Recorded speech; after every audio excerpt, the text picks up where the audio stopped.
Okay. அஸ்ஸலாமு அலைக்கும் வரஹ்மத்துல்லாஹி வபரகாத்துஹு. வணக்கம். Good evening. ஓகே. ஸ்கிரீன் எல்லாருக்கும் காணுதே? பாருங்க. Teacher okay. இப்போ போன கிளாஸ் நான் சார்பு எழுத்துக்கள் முடிக்க முன்ன அப்படியே என் பண்ணின்னு நினைக்கிறேன் என்ன. சரி, அப்ப இன்றைக்கு இந்த சார்பு எழுத்துக்களை பார்த்து ஃபுல்லா அந்த 10 வகையை முடிச்சிடுவோம் இதோட. ஓகே. இந்த சார்பு எழுத்துக்கள் பார்க்கறதுக்கு முதல் பிள்ளைகள் நாம இதுக்கு முன்ன இருக்கிற சில விஷயங்களை கொஞ்சம் ரிவிஷன் பண்ணிட்டு வருவோம். சரியா? ஓகே.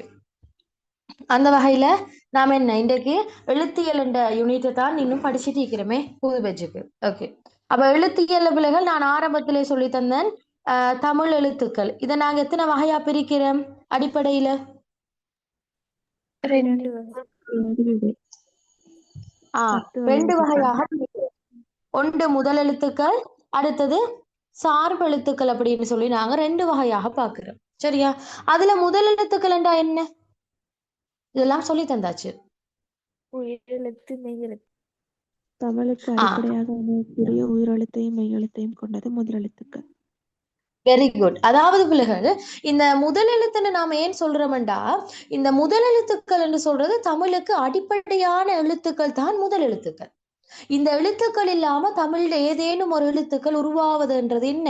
எட்டாக்கனி. அந்த மாதிரிதான் முதல் எழுத்துக்கள்ல குறிப்பாக உயிரெழுத்துக்கள் என்றும் மெய்யெழுத்துக்கள் என்றும் ரெண்டு வகைப்படுது. சரியா? இந்த உயிரெழுத்தையும் மெய்யெழுத்தையும் சேர்த்துதான் நாம முதல் எழுத்துக்கள் அப்படின்னு சொல்லுவோம். என்னடா உங்களுக்கு தெரியும், தமிழ்ல எந்த ஒரு எழுத்தையுமே இந்த உயிரெழுத்துற துணை இல்லாமலோ அல்லது மெய்யெழுத்துற துணை இல்லாமலோ எங்களுக்கு எழுத முடியாது. எனவேதான் தமிழுக்கு இவங்க ரெண்டு பேரும் முதன்மையானவங்களாக, அதே மாதிரி அடிப்படையான எழுத்துக்களாக இருக்கின்றமையினால இவங்களுக்கு சொல்றாங்க முதல் எழுத்துக்கள் அப்படின்னு சொல்லி. சரியா? குறிப்பாக இதுல 30 எழுத்துக்கள் காணப்படுது. ஒரு உயிரெழுத்துக்கள் 12ம் மெய்யெழுத்துக்கள் 18மாக சேர்ந்து ஒட்டுமொத்தமாக 30 எழுத்துக்கள் முதல் எழுத்துக்கள் என்று நாம் சொல்லுவோம். சரியா? அடுத்தது பிள்ளைகள் சார்பு எழுத்துக்கள். சார்பு எழுத்துக்களை நாம இன்றைக்கு படிக்க போறோம். சரியா? முதல் எழுத்துக்கள வகைகள் என்ன, அதோட ஒளி வேறுபாடு, அதோட உச்சரிப்பு முறை, நிறைய விஷயங்கள் நாம பார்த்தாச்சு. அப்ப இன்றைக்கு நாம பார்க்க போறோம் அந்த முதல் எழுத்துக்களோட அடுத்த வகையான முதல் எழுத்துக்களோடு இருக்கிற அடுத்த வேறுபாடான ஒரு எழுத்து வகைதான் சார்பு எழுத்து அப்படின்னு சொல்றோம். சார்பு எழுத்து சார்பு எழுத்துண்டா என்னண்டா பிள்ளைகள், இந்த முதல் எழுத்துக்களை சார்ந்து உருவாகின்ற எழுத்துக்களை தான் நாம சார்பு எழுத்துக்கள் அப்படின்னு சொல்லுவோம். என்ன சார்பு எழுத்துக்கள் என்று பேர் வழங்குறதுக்கான காரணம் என்னண்டா, முதல் எழுத்துக்களை சார்ந்து உருவாகின்றது. இந்த சார்பு எழுத்துக்கள் உருவாக வேணுமாயிருந்தால் கட்டாய முதல் எழுத்துக்களினுடைய துணை தேவை. இந்த முதல் எழுத்துக்களினுடைய துணை இல்லாமல் சார்பு எழுத்துக்கள் உருவாகாது. எனவேதான் இந்த எழுத்துக்களுக்கு நாங்க சார்பு எழுத்து என்று சொல்லுவோம். ஏனென்றா இவங்கள் அனைவருமே இந்த சார்பு எழுத்துக்கள்ல வரக்கூடிய எல்லா எழுத்துக்களுமே முதல் எழுத்துக்களை சார்ந்துதான் இருப்பாங்க. அந்த முதல் எழுத்துக்களிடம் தங்கி இருக்கின்றமையினாலதான் இவங்களுக்கு சார்பு எழுத்து அப்படின்னு சொல்லுறோம். சரியா? அந்த வகையில இந்த சார்பு எழுத்துக்களை பிள்ளைகள் குறிப்பாக நாங்க 10 வகைகளாக பிரிக்கிறோம். 10 வகைகளாக என்ன செய்யறோம்? பிரிக்கிறோம். சரியா?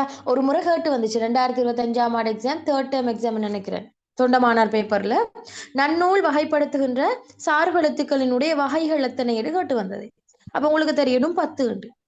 இதே மாதிரியான ஒரு கேள்வி 2019ஆம் ஆண்டு வடமாகாண பேப்பர்லயும் கேட்டு வந்துச்சு. சரியா? அப்ப ஒவ்வொரு பேப்பர்லயும் பிள்ளைகள் எழுத்தியல் கேள்விகள் என்றது அடிக்கடி வரக்கூடியதுன்னு கட்டாயம் வரும். ஒவ்வொரு ஆண்டுலையும் எழுத்தியல் கேள்விகள் மேக்சிமம் 3 அல்லது 4 வரும். அப்ப எழுத்தியலை நீங்க எவ்வளவு தூரம் கிளியர் ஆக்கி வச்சுக்கொள்றீங்களோ அவ்வளவு தூரம் உங்களுக்கு ஈஸியாக இருக்கும். சரியா? ஓகே. இப்ப நாம அந்த சார்பு எழுத்துக்களை தான் பார்க்க போறோம். சரி, இப்ப நான் சொல்லி தந்தேன் சார்பு எழுத்துக்கள்ல மொத்தம் 10 வகை இருக்குது அப்படின்னு சொன்னேன். சரியா? இப்ப அந்த 10 வகையும் என்னன்னு பார்த்துட்டு அந்த 10 வகையை நாங்க இப்ப ஆழமா பார்த்து முடிச்சிடுவோம். ஓகே, சரி. பாருங்க, எங்களுக்கு தந்திருக்கிறாங்க அந்த சார்பு எழுத்துக்களினுடைய 10 வகைகளும் என்ன என்றது எங்களுக்கு காட்டியிருக்குது. பாருங்க, முதலாவது இருக்குது உயிர்மெய் எழுத்து, 2வது இருக்குது ஆயுத எழுத்து, 3வது ஆயுத குறுக்கம், 4வது ஐகார குறுக்கம், 5வது ஓகார குறுக்கம், 6வது மகர குறுக்கம், 7 குற்றியலுகரம், 8 குற்றியலிகரம், 9 உயிரிழப்படை, 10 ஒற்றளப்படை என்று இருக்குது. சரியா? ஓகே. இதுல நீங்க அவதானிக்கிறீங்க தானே, இதுல பிள்ளைகள் குறுக்கம் வந்து இருக்குது. பாருங்க, ஆயுத குறுக்கம், ஔகார குறுக்கம், மகர குறுக்கம், அதோடு சேர்த்துக் கொள்ளுங்க குற்றியலுகரத்தையும் குற்றியலுகரத்தையும். இது எல்லாமே பிள்ளைகள் தன்னுடைய மாத்திரையிலிருந்து குறைந்து ஒலிக்கும் என்பதாக நினைவச்சு கொள்ளுங்க. அது எப்படி குறைந்து ஒலிக்குது, அதற்கான காரணம் எல்லாத்தையும் நாம பின்னாடி பார்ப்போம். சரியா? அப்ப நீங்க இப்படி படிக்கும் போது ஈஸி ஆகிறதுக்கு நீங்க இப்படி நினைவச்சு கொள்ளுங்க. குறுக்கம் என்ற பேரால எந்த குறுக்கங்கள் இருக்குதோ அந்த குறுக்கங்கள் எல்லாம் மாத்திரை அளவு குறைந்து ஒலிக்கும். அதே மாதிரி குற்றியல் உகரமும் குற்றியல் இகரங்களும் தன்னுடைய மாத்திரையிலிருந்து குறைந்து ஒலிக்கும் என்றதை நினைவச்சு கொள்ளுங்க. அதே மாதிரி இங்க பாருங்க, அலபடைகள் என்று இருக்குது, உயிரலபடை ஒற்றலபடைன்னு சொல்லி எந்தவெல்லாம் அலபடைகள் இருக்குதோ அந்த அலபடைகள் எல்லாமே பிள்ளைகள் தன்னுடைய மாத்திரையிலிருந்து கூடி ஒலிக்கும். நினைவச்சு கொள்ளுங்களா? அதே மாதிரி பாருங்க, ஆயுத எழுத்து உயிர்மை எழுத்துன்னு இருக்குது, இது எல்லாமே தன்னுடைய மாத்திரையிலிருந்து இயல்பாக ஒலிக்கும். இது கூடவும் செய்யாது குறையவும் செய்யாது. சரியா? இப்ப இதுல நாங்க ஷோர்ட்டாக படிச்சதை தான் இப்ப தியரியாக நாங்க விரிச்சு பார்த்து படிக்க போறோம். சரியா? அது எப்படி தண்ட மாத்திரையிலிருந்து கூடுது, அது ஏன் குறையுது, என்ன காரணம் என்று சொல்லி எல்லாத்தையும் நாம பின்னாடி பார்ப்போம். ஓகே, சரி. இப்ப நாம டிரெக்டா போவோமா? இதெல்லாம் சின்ன விஷயம், அதனால அவசரமா பார்ப்போம். ஓகே, சார்பெழுத்துக்கள்ட 10 வகை இருக்குதுன்னு தெரியும் பிள்ளைகள். அதுல முதலாவது வகைதான் இந்த உயிர்மெய் எழுத்துக்கள். இப்ப நாம அட்டவணைப்படுத்தின டைம்ல பட்டியல் படுத்தின நேரம் பார்த்தோம் என்ன. ஓகே, முதலாவது பிள்ளைகள் இருக்குது உயிர்மெய் எழுத்து என்று நாம சொல்லுவோம். சரி, இந்த உயிர்மெய் எழுத்துன்னு சொல்றது எதண்டா பிள்ளைகள்? தமிழ்ல இருக்கக்கூடிய 12 உயிரெழுத்துக்களும் என்னது? தமிழ்ல இருக்கக்கூடிய 12 உயிரெழுத்துக்களும் மெய்யெழுத்துக்கள் 18ஓடு சேர்ந்து உருவாகின்ற எழுத்துக்களை தான் பிள்ளைகள் நாங்க உயிர்மெய் எழுத்துக்கள் என்று சொல்லுவோம். அப்ப உயிர்மெய் எழுத்துக்கள் தோன்ற வேண்டுமா இருந்தால் உயிரெழுத்துக்களோட மெய்யெழுத்துக்கள் இணைந்துதான் அந்த உயிர்மெய் எழுத்து உருவாக்க வேணும். சரியா? அப்ப உங்களுக்கு தெரியும் 12 உயிரெழுத்துக்கள் இருக்குது, 18 மெய்யெழுத்துக்கள் இருக்குது. எனவே இதெல்லாம் சேர்ந்து மொத்தமாக 126 உயிர்மெய் எழுத்துக்கள் காணப்படுது. சரியா? ஓகே, இந்த உயிர்மெய் எழுத்துக்களை பிள்ளைகள் அந்த ஒவ்வொரு எழுத்துக்களும் உச்சரிக்கின்ற கால அளவை பொறுத்தும், அதாவது உதாரணமாக காணா எடுப்போமே, இதுக்கு எவ்வளவு காலம் எடுக்குது உச்சரிக்கிறதுக்கு. அடுத்த சீனா எடுப்போமே, இந்த எழுத்து உச்சரிக்கிறதுக்கு எவ்வளவு காலம் எடுக்குது. இப்படி அந்த 126 உயிரெழுத்துக்களையும் 126 பிள்ளைகள் 216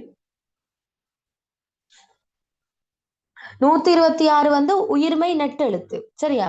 மொத்தமாக உயிர்மெய் எழுத்துக்கள் வந்து 216. சரியா? அதுல உயிர்குறில் 90, உயிர்மெய் வந்து உயிர்மெய் நெடில் வந்து 126 காணப்படுது. சரியா? சரி, மொத்தம் வந்து 216 எழுத்துக்கள் காணப்படுது. அப்போ பிள்ளைகள் இந்த 216 எழுத்துக்கள்லையுமே ஒவ்வொரு எழுத்துக்களுக்கும் உச்சரிக்கிறதுக்கு எவ்வளவு காலம் எடுக்குது என்றதை பார்த்து இலக்கண ஆசிரியர்கள் என்ன செஞ்சிருக்காங்கன்னா அது 2 கூட்டத்துக்குள்ள போட்டிருக்காங்க. சரியா? அதுல ஒரு வகைதான் பிள்ளைகள் உயிர்மெய் குற்றெழுத்து, இன்னொரு வகைதான் உயிர்மெய் நெட்டெழுத்து. முதலாவது வகை என்ன?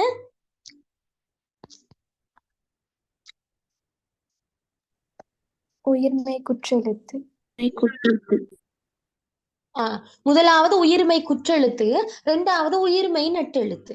சரி, உயிர்மெய் குற்றெழுத்துன்னு சொல்றது எதெண்டா சொன்னா பிள்ளைகள், இந்த உயிரெழுத்துக்கள்ல குற்றெழுத்துக்கள் இருக்குதானே பாருங்க.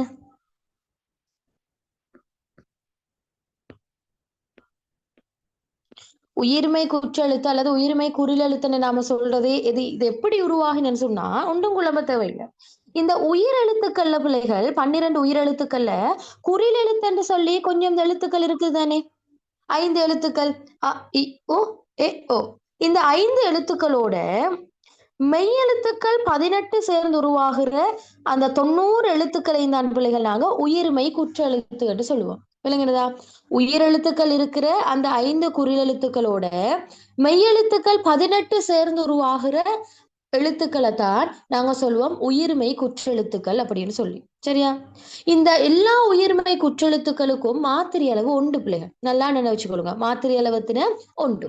ஏனென்றா இந்த உயிர்மெய் குற்றெழுத்துக்களுக்குள்ள எந்த எழுத்துக்கள் எல்லாம் வருமோ அந்த எழுத்துக்களை எங்களுக்கு ஒரு மாத்திரை அளவுக்குள்ள சொல்லிடலாம். அதாவது உதாரணமா சொல்ல போனா ஒரு கண்ணிமைக்கின்ற பொழுதோ அல்லது ஒரு கை நடி பொழுதுல எங்களுக்கு அதை உச்சரிக்க முடியுமாக இருக்குது. சரியா? அடுத்தது பிள்ளைகள் இந்த உயிர்மெய் நடி எழுத்துக்கள். உயிர்மெய் நடிலெழுத்து அப்படின்னு சொல்றது எதுன்னு சொன்னா அதே மாதிரிதான் உயிரெழுத்துக்கள்லையும் நெட்டெழுத்துக்கள் இருக்குதா இல்லையா? எத்தனை இருக்குது? 7. 7 இருக்குது. அந்த 7 உயிர் நெட்டெழுத்துக்களோட 18 மெய்யெழுத்துக்கள் சேர்ந்துதான் பிள்ளைகள் உயிர்மெய் நெட்டெழுத்துக்கள் வரும். குறிப்பாக 126. இதைத்தான் நான் முதல்ல சொல்லியிருந்தேன். என்ன 7 உயிர் நெட்டெழுத்துக்களுடன் 18 மெய்யெழுத்துக்கள் சேர்ந்து உருவாகிற 126 மெய்யெழுத்துக்களும் உயிர்மெய் எழுத்துக்களும் எது? உயிர்மெய் நெட்டெழுத்து என்பதாக சொல்லுவோம். சரியா? இந்த உயிர்மெய் நெட்டெழுத்துக்கள் பிள்ளைகள் 2 மாத்திரை அளவு என்று நாம சொல்லுறோம். அப்ப உயிர்மெய் குற்றெழுத்துக்களுக்கு 1 மாத்திரை, உயிர்மெய் நெட்டெழுத்துக்களுக்கு 2 மாத்திரையாக காணப்படுது. பாருங்க, நோட்ஸ்ல நான் இதைத்தான் போட்டிக்கிறேன். சரி, இது கிளியரான பாருங்க. நம்ம 2வது வகைக்கு போவோம். Teacher clear. ஓகே, அடுத்தது பாருங்க பிள்ளைகள், இந்த ஆயுத எழுத்து. சரியா? ஓகே, இந்த ஆயுத எழுத்துன்னு சொல்றது நீங்க சின்ன காலத்திலிருந்தே படிச்சுட்டு வர எழுத்து தான். என்ன டிஃபரெண்டா நாம எழுதுவோம். என்ன 3 புள்ளி வச்சு, முக்கோண வடிவத்துல 3 புள்ளி வச்சு அந்த ஆயுத எழுத்து நாம எழுதுவோம். சரியா? இந்த ஆயுத எழுத்துக்கு பிள்ளைகள் நாம முற்றாயுதம் என்று கூட சொல்லுவோம். ஆயுத எழுத்துக்கு நாம இப்படி சொல்லுவோம், முற்றாயுதம் என்று கூட சொல்லுவோம். சரி, இந்த ஆயுத எழுத்துக்களை பொறுத்தவரையில உங்ககிட்ட சில கேள்விகள் கேட்கலாம். நான் ஞாபகம் இருக்கும் நினைக்கிறேன், 2026க்கு எழுத்தியல நான் யூனிட் எக்ஸாம் வைக்கும் போது இந்த கேள்வியை கேட்டேன். அதாவது உங்களோட தமிழ் நெடுங்கணக்கில் உள்ள ஒரே ஒரு தனிநிலை எழுத்து எதுன்னு கேட்டு வந்தேன். ஒரு கேள்வி கேட்டேன், ஞாபகம் இருக்குமென்னு நினைக்கிறேன். இந்த சருமியாலம் கிளாஸ்ல இருக்க அவங்க எல்லாம் அந்த எக்ஸாம் செஞ்சவங்க. சரியா? அப்ப உங்ககிட்ட கேட்கலாம், தமிழ் நெடுங்கணக்கில் உள்ள எழுத்துக்கள்ல தனிநிலை எழுத்து எதுன்னு கேட்டால் அது ஆயுத எழுத்தாகத்தான் வரும். இதுக்கு நாங்க சொல்லுவோம் இது ஒரு தனிநிலை எழுத்து அப்படின்னு சொல்லி. சரியா? அப்ப இதுல நீங்க தெரிஞ்சுக்க வேண்டிய இன்னொரு விஷயம் இருக்குது. இந்த ஆயுத எழுத்துக்களுக்கான மாத்திரை அளவு பிள்ளைகள் அரை மாத்திரை. மாத்திரை அளவத்தின அரை மாத்திரை அப்படின்னு கூட நாம சொல்லுவோம். சரியா? ஓகே, அது கிளியரான பாருங்க.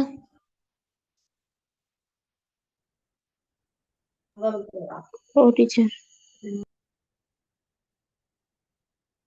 ஓகே, சரி, இவ்வளவுதான் ஆயுத எழுத்துக்கள் உங்களுக்கு தெரிய வேண்டிய விஷயங்களாக இருக்குது.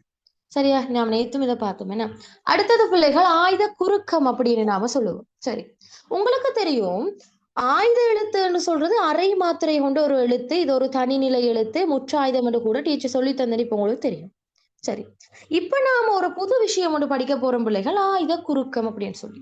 இதுல புது பெஜ் ஆக்களும் இருக்கிறீங்க, 2028 ஆக்களும் இருக்கிறீங்க. அது உங்களுக்கு ஒரு புது விஷயமா இருக்கலாம். சரியா? ஓகே, ஆயுத குறுக்கம் என்று சொல்றது இதண்டா பிள்ளைகள், உங்களுக்கு ஞாபகம் இருக்கும், நான் ஏற்கனவே சொல்லியிருந்தேன், குறுக்கம் என்று நீங்க எங்கெல்லாம் கேள்விப்படுறீங்களோ அந்த இடத்துல மாத்திரை அளவுக்கு என்ன நடக்கும்? மாத்திரை அளவு என்ன செய்யும்? குறையும்.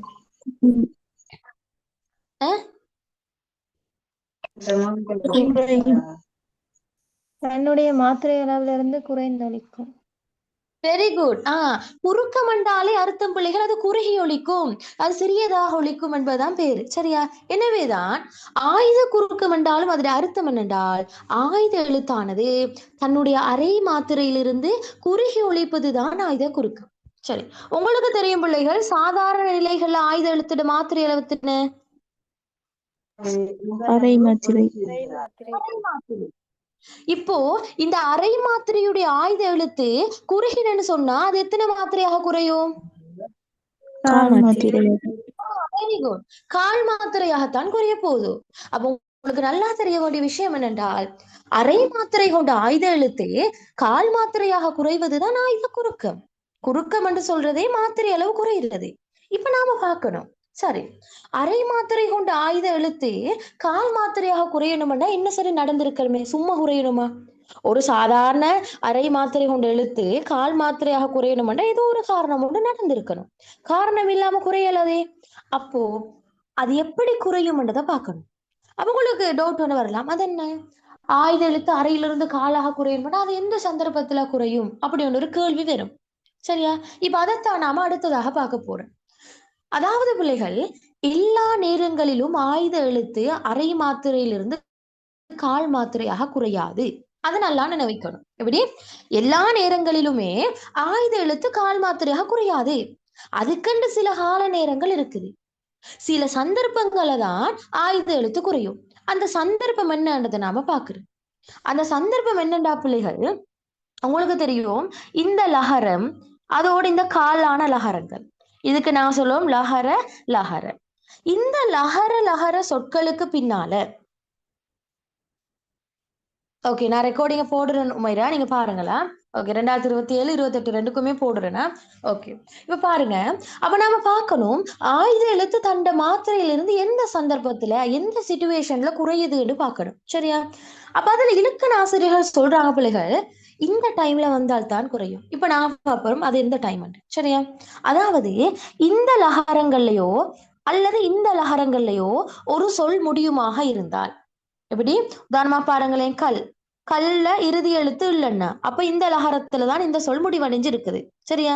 ஓகே, அப்ப இந்த லகரங்களை இறுதியாக கொண்ட சொற்களுக்கு முன்னால, இப்படி இவங்களுக்கு முன்னால தகர வரிசையில ஒரு சொல் வந்தென்றால் என்ன நடக்கும் பிள்ளைகள்? இந்த லகர சொற்களுக்கு முன்னால தகர வரிசையில ஒரு சொல் வருமாக இருந்தால் என்ன நடக்கும்? அந்த லகரங்கள் என்ன செய்யுமா? ஆயுத எழுத்தாக மாறி அரை மாத்திரையிலிருந்து கால் மாத்திரையாக குறையுமா. சரியா? இப்ப குழம்பிக்கொள்ள தேவையில்லை. உதாரணம் பார்த்தோம்னா கிளியரா விளங்கும். சரியா? எங்களுக்கு தேவை ஆயுத குறுக்கம் எப்ப நடக்கணும்டா இதை நீங்க பாடமாய் கொள்ளணும். எப்படி? ஒரு சொல்லுட இறுதி எழுத்து லகரங்களாக அமைகின்ற சந்தர்ப்பத்துல அதற்கு முன்னால தகரம் வந்தன்னு சொன்னா அந்த டைம்ல நீங்க நினைவுச்சு கொள்ளணும் இந்த லகரங்களுக்கு பெரியோரு மாற்றம் ஒன்று ஏற்பட போகுது. அவங்க என்ன செய்வாரு? அவங்க பார்ப்பாங்க, என்னடா நமக்கு முன்னால தகரம் வந்துட்டேன்னு. இப்ப தகரம் வந்தா இப்ப அவங்களுக்கு ஒரு சிக்னல் ஒன்று போகணும். இப்ப இலக்கண ஆசிரியர்கள் சொல்றாங்க ஒரு சொல்லுட இறுதி எழுத்து இந்த லகரங்களாக இருந்தால் ஒருவேளை அவங்களுக்கு முன்னால தகரம் வந்துட்டேன்னு சொன்னா அவங்களுக்கு ஒரு மாற்றம் ஒன்று வருமண்டு. அப்ப இவங்களுக்கு சிக்னல் தெரியும் பிள்ளைகள், லகர சொற்களுக்கு முன்னால தகரம் வருமா இருந்தா இவங்க அலர்ட் ஆயிடுவாங்க. இவங்களுக்கு தெரியும் நாம் இப்ப என்ன நடக்க போகுது, எங்களுக்கு நாங்க இப்ப ஆயுதமாக மாற வேண்டும், இந்த லகரங்கள் எதாக மாற வேண்டும்? ஆயுதமாக மாற வேண்டும் என்று அவங்களுக்கு தெரியும். கடைசியில் அவங்க ஆயுதமாக மாறி தண்ட அரை மாத்திரையிலிருந்து கால் மாத்திரையாக குறையும். என்ற ஆயுதத்துக்கு அரை மாத்திரை தானே. அப்ப இவங்க ஆயுதமாக மாறிட்டேன்னு சொன்னா இவங்களோட மாத்திரை அரை மாத்திரை. அப்ப இவங்க அறையிலிருந்து கால் மாத்திரையாக குறைவாங்க. எந்த சந்தர்ப்பத்துல? லகரங்களுக்கு முன்னால தகரங்கள் வருமாக இருந்தால் மட்டும். சரியா? இப்ப நான் உதாரணம் பார்ப்போம். பாருங்க, அல் சகத்திணை என்று வந்திருக்கு. இப்ப பாருங்க, இந்த அல்லன்ற சொல்லுல இறுதி எழுத்து லகரத்துல இருக்குதான்னு பாருங்க.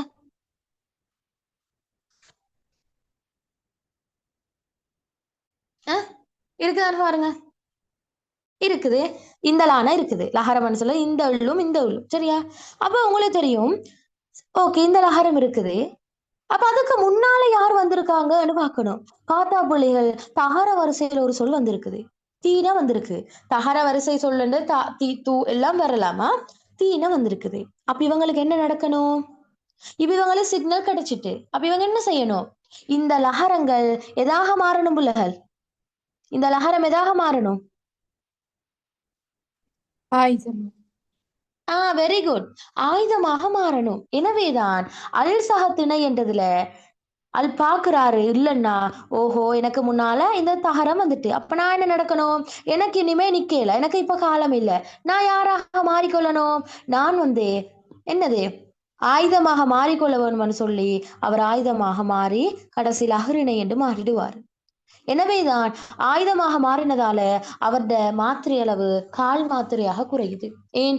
ஆயுதமாக வந்தால் அரை என்று எடுக்கலைங்கன. என்னன்னு சொன்னா இங்கன ஒரு குறுக்கம் ஒண்ணு நடக்கும். எனவேதான் ஆயுதம் என்ன செய்வாரு? தன் அரை மாத்திரை அப்படியே கால் மாத்திரையாக குறைச்சு கொள்வார். இதுதான் ஆயுத குறுக்கம். விளங்கினதா? இது விளங்கினதான்னு பாருங்க. டீச்சர் விளங்குச்சு.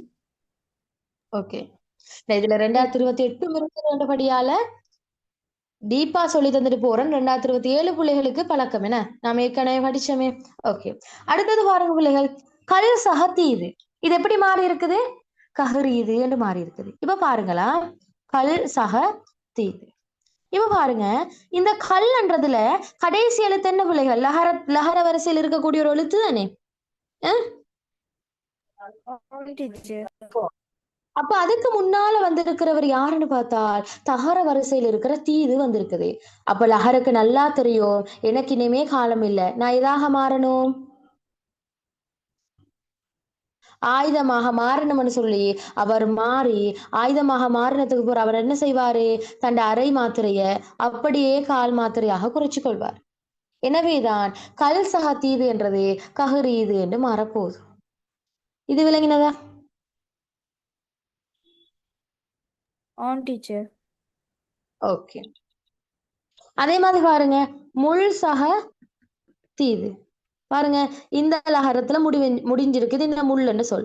அப்ப லகரத்துல முடிவடைஞ்சது மட்டுமில்ல, அவருக்கு முன்னால ஐயோ பெரிய ஒரு தீவு தகர வரிசையில ஒரு சொல்லுண்டு இருக்குது. இப்ப இவரை கண்டா இவருக்கு சிக்னல் கிடைச்சிடும், என்ன, தான் தொடர்ந்து முள்ளாக இருக்கேலா, நான் என்ன செய்யணும், ஆயுதமாக மாறணும் அப்படின்னு சொல்லி. எனவேதான் இந்த லகரம் ஆயுதமாக தெரியும், மாறும், மாறி கடைசியில மூட்டி இதுன்னு மாறுமா, மூட்டி இதுன்னு மாறுது. எனவே இப்படி மாற்றப்பட்ட ஆயுதத்துல மாத்திரை அளவு நாம அறை என்று சொல்ல மாட்டோம், இங்க ஒரு குறுக்கம் நடைபெற்று இருக்குது. எனவே இதுல மாத்திரை அளவு நாங்க கால் மாத்திரை அப்படின்னு சொல்லுவோம். சரியா? இதுதான் பிள்ளைகள் ஆயுத குறுக்கம். விளங்கினதா? இவ்வளவுதான் ஈஸியான விஷயம். ஆயுத குறுக்கம்னு சொல்றது என்ன, லஹர லஹர சொற்களுக்கு முன்னால, அதாவது லஹர லஹர ஈற்று சொற்களுக்கு முன்னால கடைசியில தான் அந்த லஹர லஹரங்கள் இருக்கணும். அப்படிப்பட்ட சொற்களுக்கு முன்னால தகர வரிசை வந்த ஒரு சொல் வந்தால் லஹர லஹரங்கள் என்ன செய்யும், அவங்க ஆயுதமாக மாறி தண்ட அரை மாத்திரையிலிருந்து கால் மாத்திரையாக குறைஞ்சு கொள்வாரு. இதுதான் ஆயுத குறுக்கம். சரியா? அப்ப ஆயுத குறுக்கத்திட மாத்திரை அளவு என்னன்னு கேட்டால் கால் மாத்திரை என்று சொல்லணும். ஆயுதத்திட மாத்திரை அளவு என்னன்னு கேட்டால் அரை மாத்திரையாக சொல்லணும். சரியா? On teacher. ஓகே. அப்ப ஆயுத குறுக்கம் விளங்கியாச்சு. நாம் அடுத்ததுக்கு போவோமா? Okay teacher. ஓகே. அடுத்து என்ன குறுக்கம் இருக்குது, ஐஹார குறுக்கம் இருக்குது. ஓகே, சரி.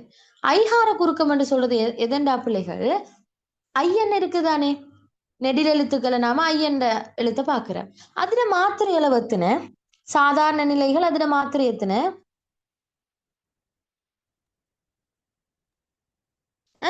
ரெண்டு.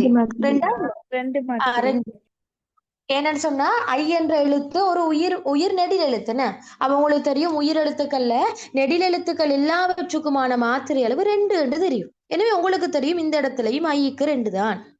ஆனா பிள்ளைகள், இங்க நாங்க ஐயன்னாவை படிக்க வர இல்ல, நான் எதை படிக்க வந்திருக்கிறேன், ஐஹார குறுக்கமண்டா என்னன்னு படிக்க வந்திருக்கிறேன். அப்ப உங்களுக்கு தெரியும், நான் சொல்லி தந்தேன், எந்த இடத்துல எல்லாம் நீங்க குறுக்கத்தை பாக்குறீங்களோ, எந்த இடத்துல எல்லாம் நீங்க குறுக்கத்தை பாக்குறீங்களோ அந்த இடத்துல நீங்க தெரிஞ்சுக்கணும் எது, அவருடைய மாத்திரை அளவு குறைய போகுது, அவருடைய மாத்திரை என்ன நடக்க போகுதோ குறைய போகுது என்று அர்த்தம். எனவேதான் ஐகார குறுக்கத்துல என்ன நடக்குதுண்டா, 2 மாத்திரை உள்ள ஐயன்னா ஒரு மாத்திரையாக குறைவாரு, அரைவாசியாக குறைவார். சரியா? சரி. எனவேதான் பிள்ளைகள் 2 மாத்திரை கொண்ட ஐ தன் மாத்திரையை ஒரு மாத்திரையாக குறைத்துக் கொள்வதுதான் என்ன, ஐகார குறுக்கம். சரியா? அப்ப நீங்க யோசிக்கலாம், ஏன் இந்த ஐயன்னா சும்மா 2 மாத்திரையில இருந்து ஒரு மாத்திரையா குறையணும், என்ன காரணம்? சும்மா என்ன ஐயனா குறையணும், என்ன அதுக்கு என்ன சரியா இல்ல, அதுக்கு சில சந்தர்ப்பங்கள்ல தான் குறையும். எல்லா டைம்லயும் 2 மாத்திரை உள்ள ஐயன்னா ஒரு மாத்திரையாக குறையாது. சில சந்தர்ப்பங்கள்ல ஐயன் அப்படி நடக்கும். அது என்னென்ன சந்தர்ப்பம் நாங்க பார்க்கணும். சரியா? எல்லா சந்தர்ப்பங்களையும் ஐயன்னா குறையுமா தன்ன மாத்திரையிலிருந்து?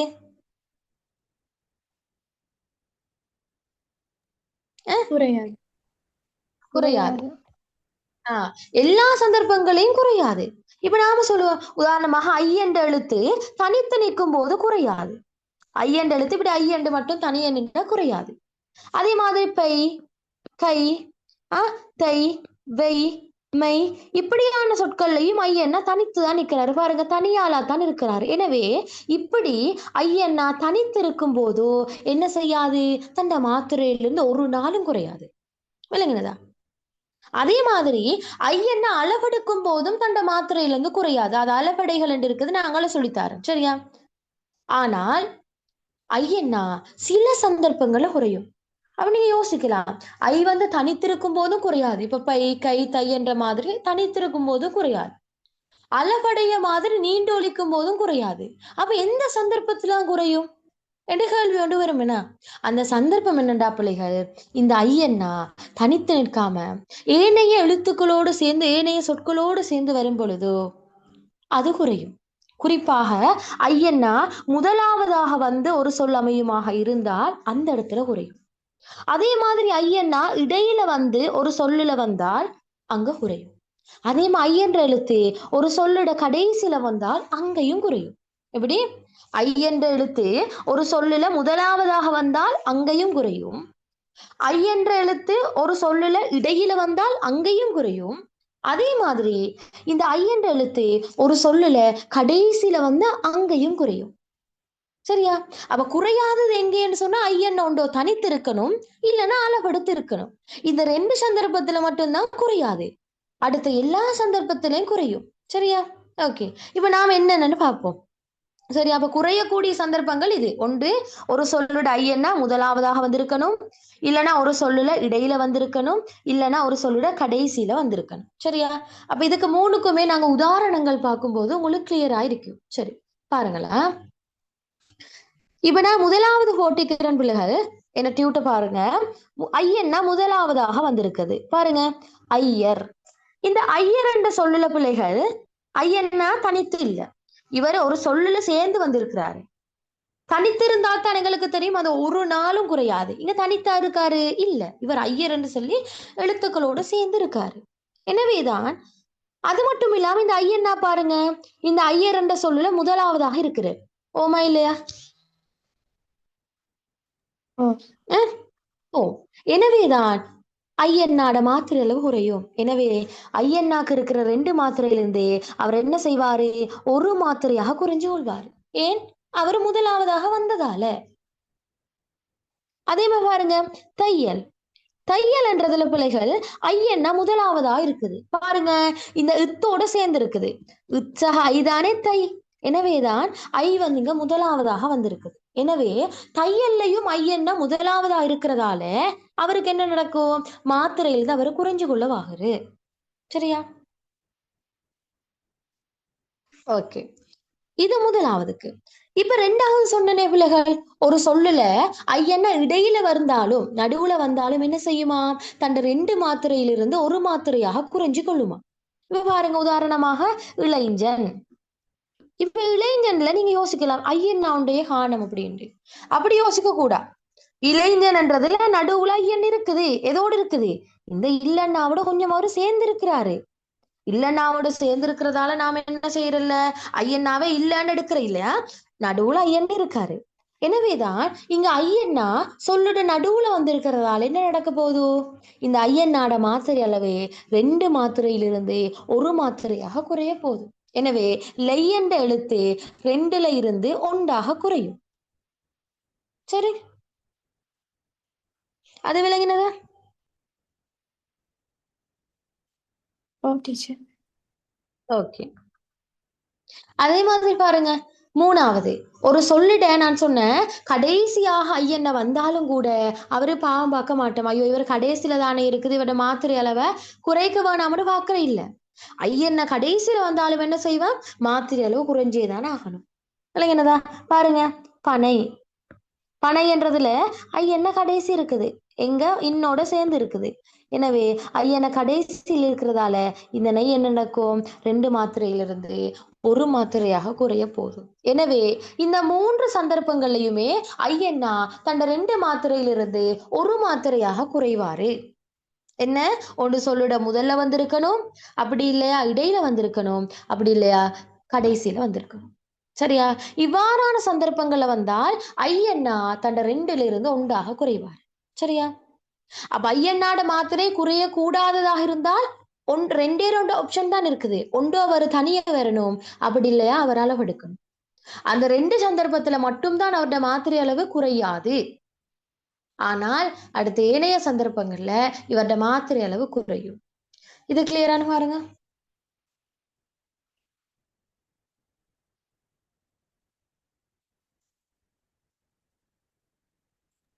ஆம் டீச்சர்.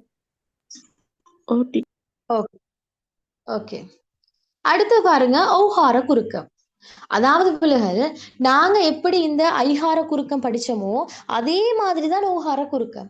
என்ன டிஃபரெண்ட்னு சொன்னா ஐய போண்டிய இடத்துல ஒவ்வொ போட்டா சரி. ஓகே, உங்களுக்கு தெரியும் இந்த ஒவ்வொன்னாட மாத்திரை அளவு என்ன? என்னது? 2 மாத்திரை. 2 மாத்திரை. இப்ப ஒவ்வொன்று சொன்னா அது மாத்திரை 2 தெரியும், சரியா? ஆனா ஊகார குறுக்கம் நடந்தா என்ன நடந்திருக்கணும்? அவட மாத்திரைக்கு என்ன நடக்கணும்? மாத்திரை குறைந்திருக்கும். Very good.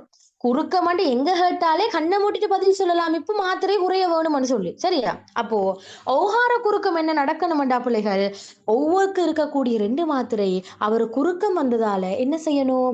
1 மாத்திரையாக குறையணும். என்ன நடக்கணும்? 1 மாத்திரையாக குறையணும். அப்ப நாங்க பார்க்கணும், என்னடா ஒவ்வொன்னா 2 மாத்திரை இருக்குது, அப்ப அது ஒன்றாக குறையணும்னா என்னமோ நடந்திருக்கணுமே. அப்ப என்ன சந்தர்ப்பம் என்றால் ஐயனாக்கு சென்ன அதே சந்தர்ப்பம் தான் இது. ஒவ்வொன்ற எழுத்து பிழைகள் தனியா இருந்தாலோ அல்லது அளவெடுத்தாலோ இவருடைய மாத்திரை என்ன செய்யாது? குறையவே குறையாது. இவர் ஒரு நாளும் குறிச்சு கொள்ள மாட்டாரு. இதுவே ஒவ்வொன்னா தனித்து நிற்காமலும் அளவெடுக்காமலும் சொற்களோடு சேர்ந்து இருந்தேன்னு சொன்னா அங்க குறையும். அப்ப நீங்க பார்க்கணும், சரி தனித்திருக்கும் போதும் அளவெடுக்கும் போதும் குறையாதுன்னு சொல்றீங்க. அப்ப எந்த இடத்துலதான் குறையும் கேட்கலாம் தானே? இப்ப அந்த இடத்தை தான் பார்க்க போறேன். அதாவது ஐயனாக சொன்ன மாதிரி ஒவ்வொன்ற எழுத்து என்னது? என்ன செய்யணும் பிள்ளைகள்? ஒன்றோ முதலாவதாக வந்திருக்கலாம் அல்லது இடையில வந்திருக்கலாம், சரியா? பெரும்பாலும் கடைசியில வர்றது குறைவு. சரி, இது கிட்டத்தட்ட அந்த ஐகார குறுக்கம் மாதிரி தான். ஓகே, ஆனா ஐகார குறுக்கத்துல முதல் கடை இடை என்று இருக்குது. ஆனா இங்க முதலும் இடையிலையும் தான் நாம பாக்குறோம், சரியா? அப்ப ஊகார குறுக்கம் என்ன நடக்குறேன்டா, அது தனித்திருக்கும் போதும் அளவெடுக்கும் போதும் மட்டும்தான் குறையிற இல்ல, ஏனைய எல்லா சந்தர்ப்பங்கள்லயும் குறைஞ்சுதான் ஒலிக்கும், சரி? அப்ப அதுல முதலாவதாக வந்தாலும் குறையும், இடையில வந்தாலும் குறையும், சரி? முதலாவதாக வார்த்தை நாங்க உதாரணம் பார்ப்போமா? பாருங்க, ஒவ்வை. சரி, ஒவ்வை என்றதுல பிள்ளைகள் ஒவ்வொன்னா தனித்தா இருக்காரு? இல்ல, இவரு சேர்ந்து இருக்குது. எனவே என்ன செய்யணும்?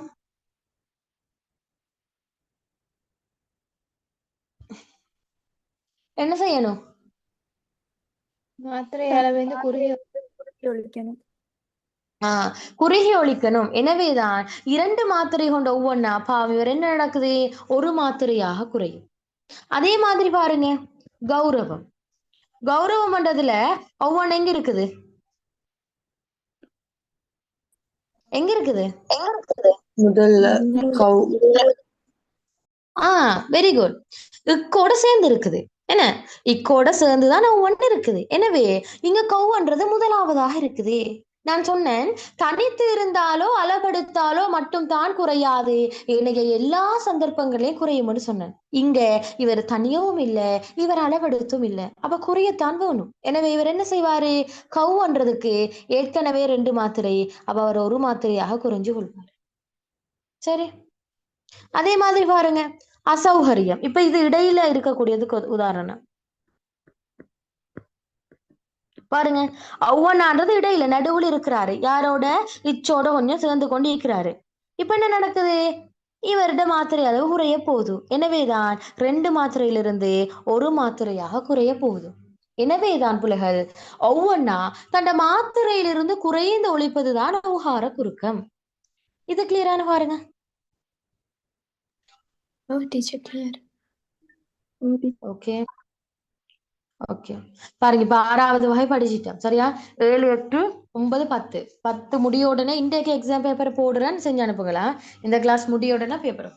ஓகே, பாருங்க, அப்ப நாம குறுக்கத்துல ஒவ்வொரு வகைகள் படிச்சுட்டு வரோம். என்ன? ஐகார குறுக்கம் பார்த்தோம், ஆயுத குறுக்கம் பார்த்தோம், ஓகார குறுக்கம் பார்த்தோம். இப்போ இன்னொரு குறுக்கம் ஒன்று இருக்குது பிள்ளைகள், அதுதான் மகர குறுக்கம். அது என்ன குறுக்கம்? மகர குறுக்கம். சரி, மகரம் என்றா என்ன பிள்ளைகள்? மகரம் என்று சொல்றது நாம எதுக்கு?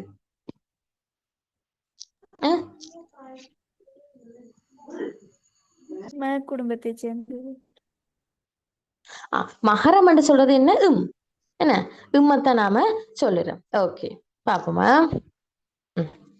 இப்ப என்ன நடக்குதுண்டா இவங்க சொல்றாங்க இந்த அண்ணா மகரம் என்று சொல்றது இந்த சரியா இந்த அண்ணா தன்னை மாத்திரையிலிருந்து குறைஞ்சு ஒழிச்சுன்னு சொன்னா அது மகர குறுக்கமா சரி உங்களுக்கு தெரியும் உம்ட மாத்திரை அளவத்தனை அரை வெரி குட் வெரி குட் ஏன் இம்மன்னு சொல்றது ஒரு மைய எழுத்து எனவே இதுல மாத்திரை அளவு அரை சரி இப்ப இந்த இம்ட மாத்திரை அளவு அரை என்ன நடக்க போகுதா மகர குறுக்கத்துல குறைய போகுதா அப்ப எத்தனையா குறையணும்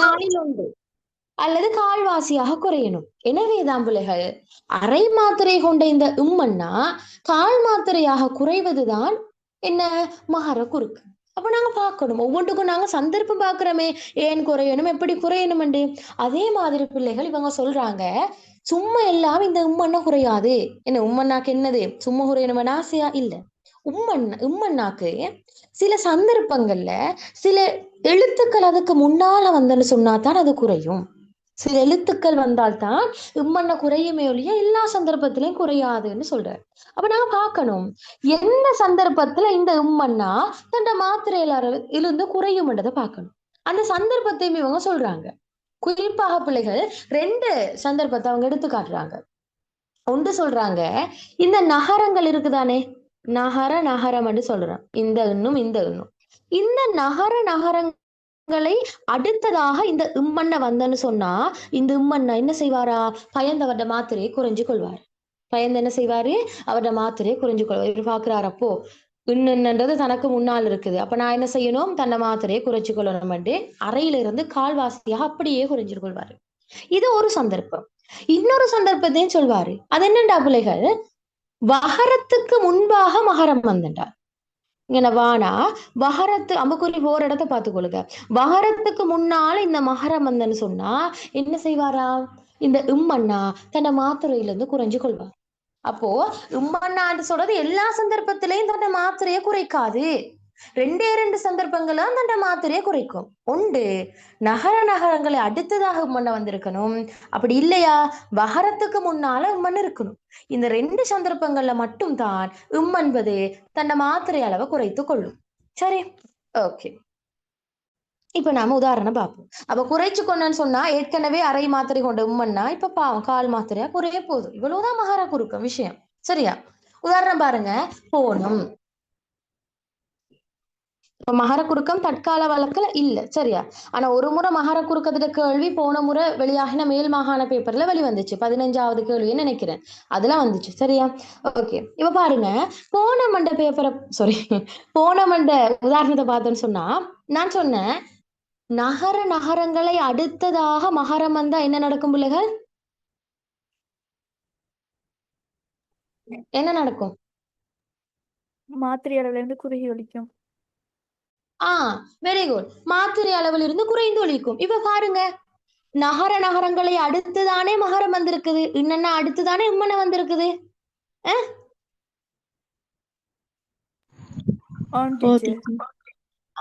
எனவேதான் இந்த இம்மனை பாப்பாரு ஐயோ கிட்டால் ஈக்கிறாள் சரியில்லை எனவே அவர் பாப்பாரு தன்னை மாத்திரை அளவு குறைச்சு கொள்ளணும் குறைச்சு கொள்வாரு சரியா அதே மாதிரி பாருங்க மருண்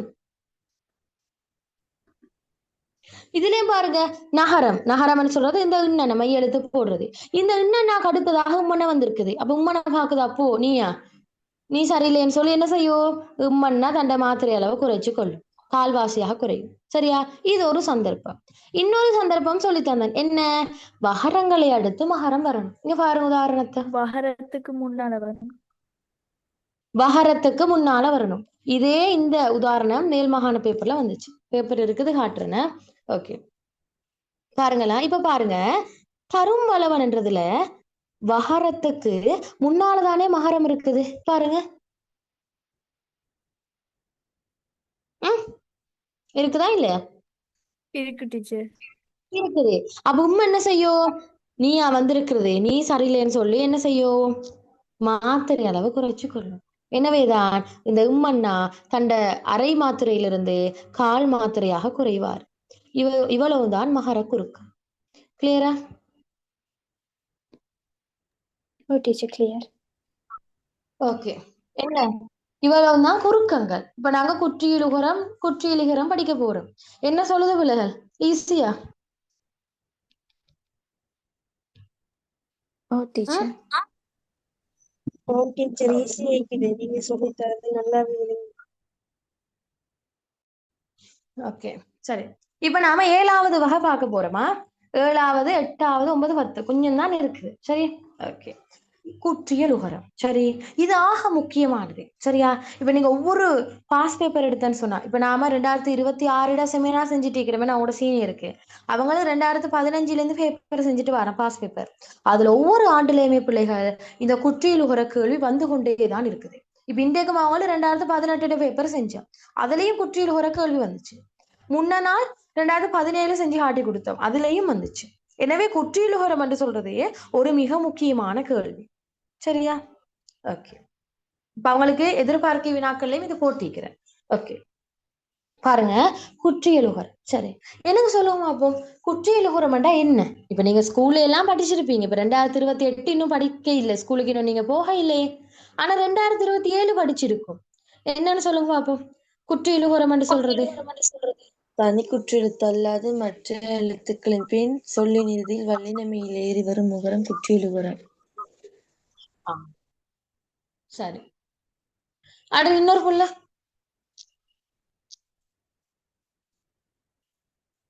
இன்னொருத்த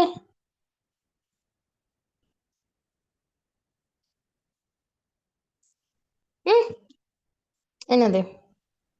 மரம் தனது மாத்திரைந்து குறுகி ஒலித்தல் குற்றியலுகரம் எனக்கு. அதாவது பிள்ளைகள் குற்றியலுகரம் என்று சொல்றது எதுன்றா, இப்ப அந்த புள்ள சொன்ன மாதிரி இதுக்கென்று சில சந்தர்ப்பங்கள் இருக்குது. அதாவது தனி குற்றெழுத்தல்லாத ஏனைய நெட்டெழுத்துக்களுக்கு பின்னால கொஞ்சம் ஸ்டெப் பை ஸ்டெப்பா விலகு எடுத்து கொள்ளணும். சரியா? ஓகே. அப்ப குற்றியலுகரம் சொல்லணும் வந்தா, இப்ப 2 எழுத்து சொல்லணும் வந்தால் அதுல குற்றெழுத்து இருக்க கூடா, கட்டாய நெட்டெழுத்து தான் இருக்கணும். சரியா? இந்த 3 எழுத்து 4 எழுத்து வரத்துல பிரச்சனை இல்லை, அது ஏற்கனவே சொல்லித்தானேடா. உங்களுக்கு உயிர் தொடர் குற்றியலுகரம் வரும்போது டவுட் ஒன்று வரலாம். அதனால அப்ப தனி குற்றெழுத்து அல்லாத ஏனைய எழுத்துக்களின் பின் பிள்ளைகள் குறில் எழுத்தல்லாத ஏனைய எழுத்து என்றால் இவங்க எதை சொல்ல வராங்க? நெடில் எழுத்து. Very good.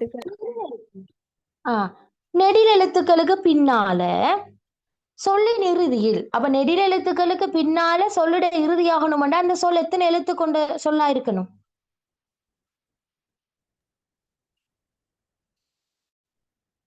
ரெண்டுன. ஓ, அப்ப பாருங்க. இப்ப அதை விடுங்களேன், நெடில் தொடர் குற்றெழுத்துல சொல்லித்தாரேன். இப்ப நெடில், அப்ப தனி குற்றெழுத்து அல்லாத ஏனைய எழுத்துக்கள்னு சொல்றது நெடில் எழுத்து. அப்ப நெடில் எழுத்துக்களுக்கு பின்னால சொல்லிட இடையில சொல்லிட லாஸ்டுக்கு என்ன வரணுமாம்? வல்லின மெய்யின் மேல் ஏறி நிற்கும் முகரம். சரியா? வல்லின மெய்யிட மேல ஏறி நிற்கும் முகரம். சரி, அப்ப நீங்க நினைப்பீங்க, என்னடா வல்லின மெயில் எப்படி ஏறி உகரம் நிற்கலாம்? அது என்னண்டா பிள்ளைகள், வல்லினமையில் ஏறி நிற்கும் முகரம் என்றதுக்கான மீனிங் என்னண்டா, உங்களுக்கு தெரியும் தானே வல்லினமைகள் என்னென்ன மெய் எழுத்துக்கள் இருக்குது?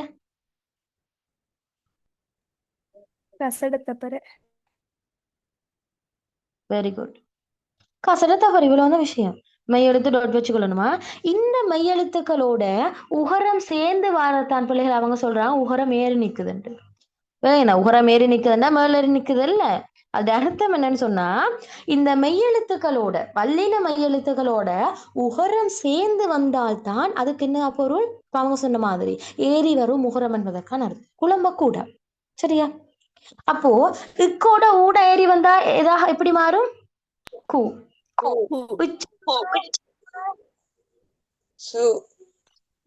இட்டோட ஊன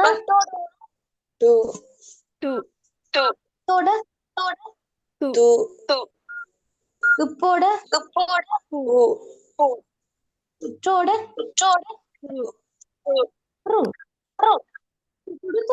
இவ்வளவுதான் விஷயம். விளங்கினதா? சுடுத்துஃபுரு. சரியா?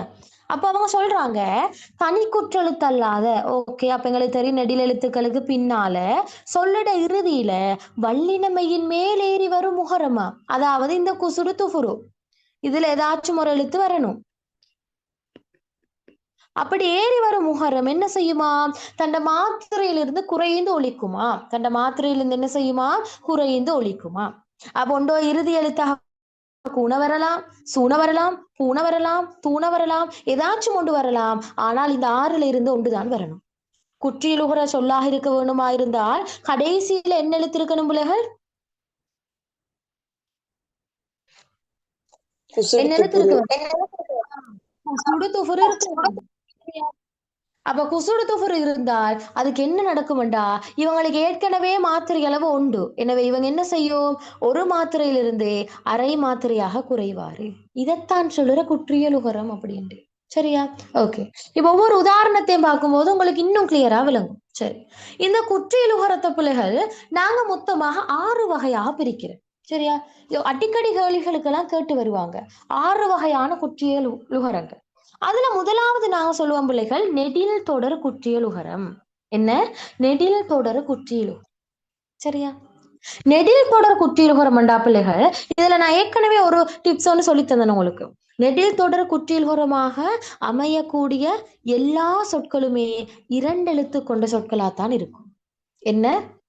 நெடில் தொடர் குற்றியலுகரமாக இருக்கக்கூடிய சொற்கள்ல எத்தனை எழுத்து இருக்கும் பிள்ளைகள்? 2 2 எழுத்து. சரியா?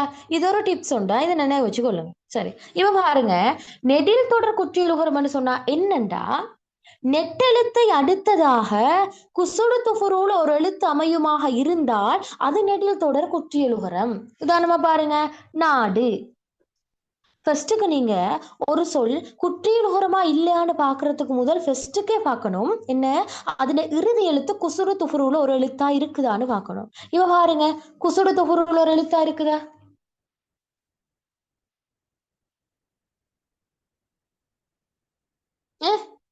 இருக்குதா?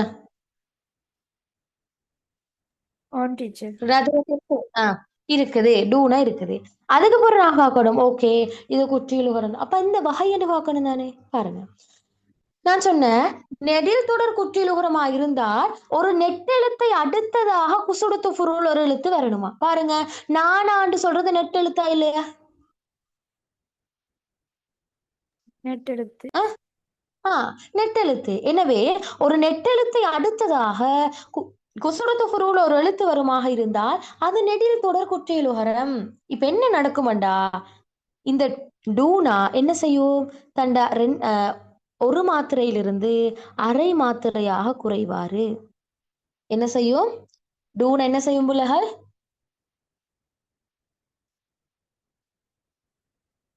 சொல்லுங்க.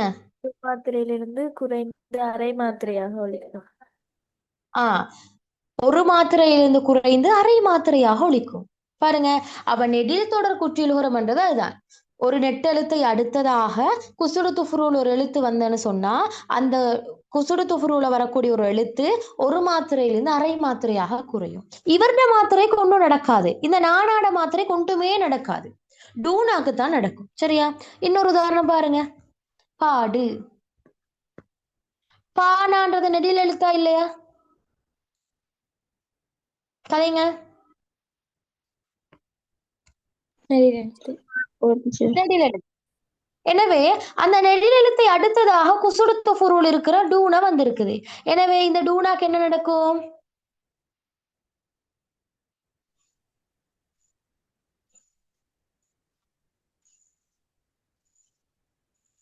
கதைங்க, டைம் போகுது பிள்ளை. இது முடிய 2026 பேப்பர் கிளாஸ் இருக்குது.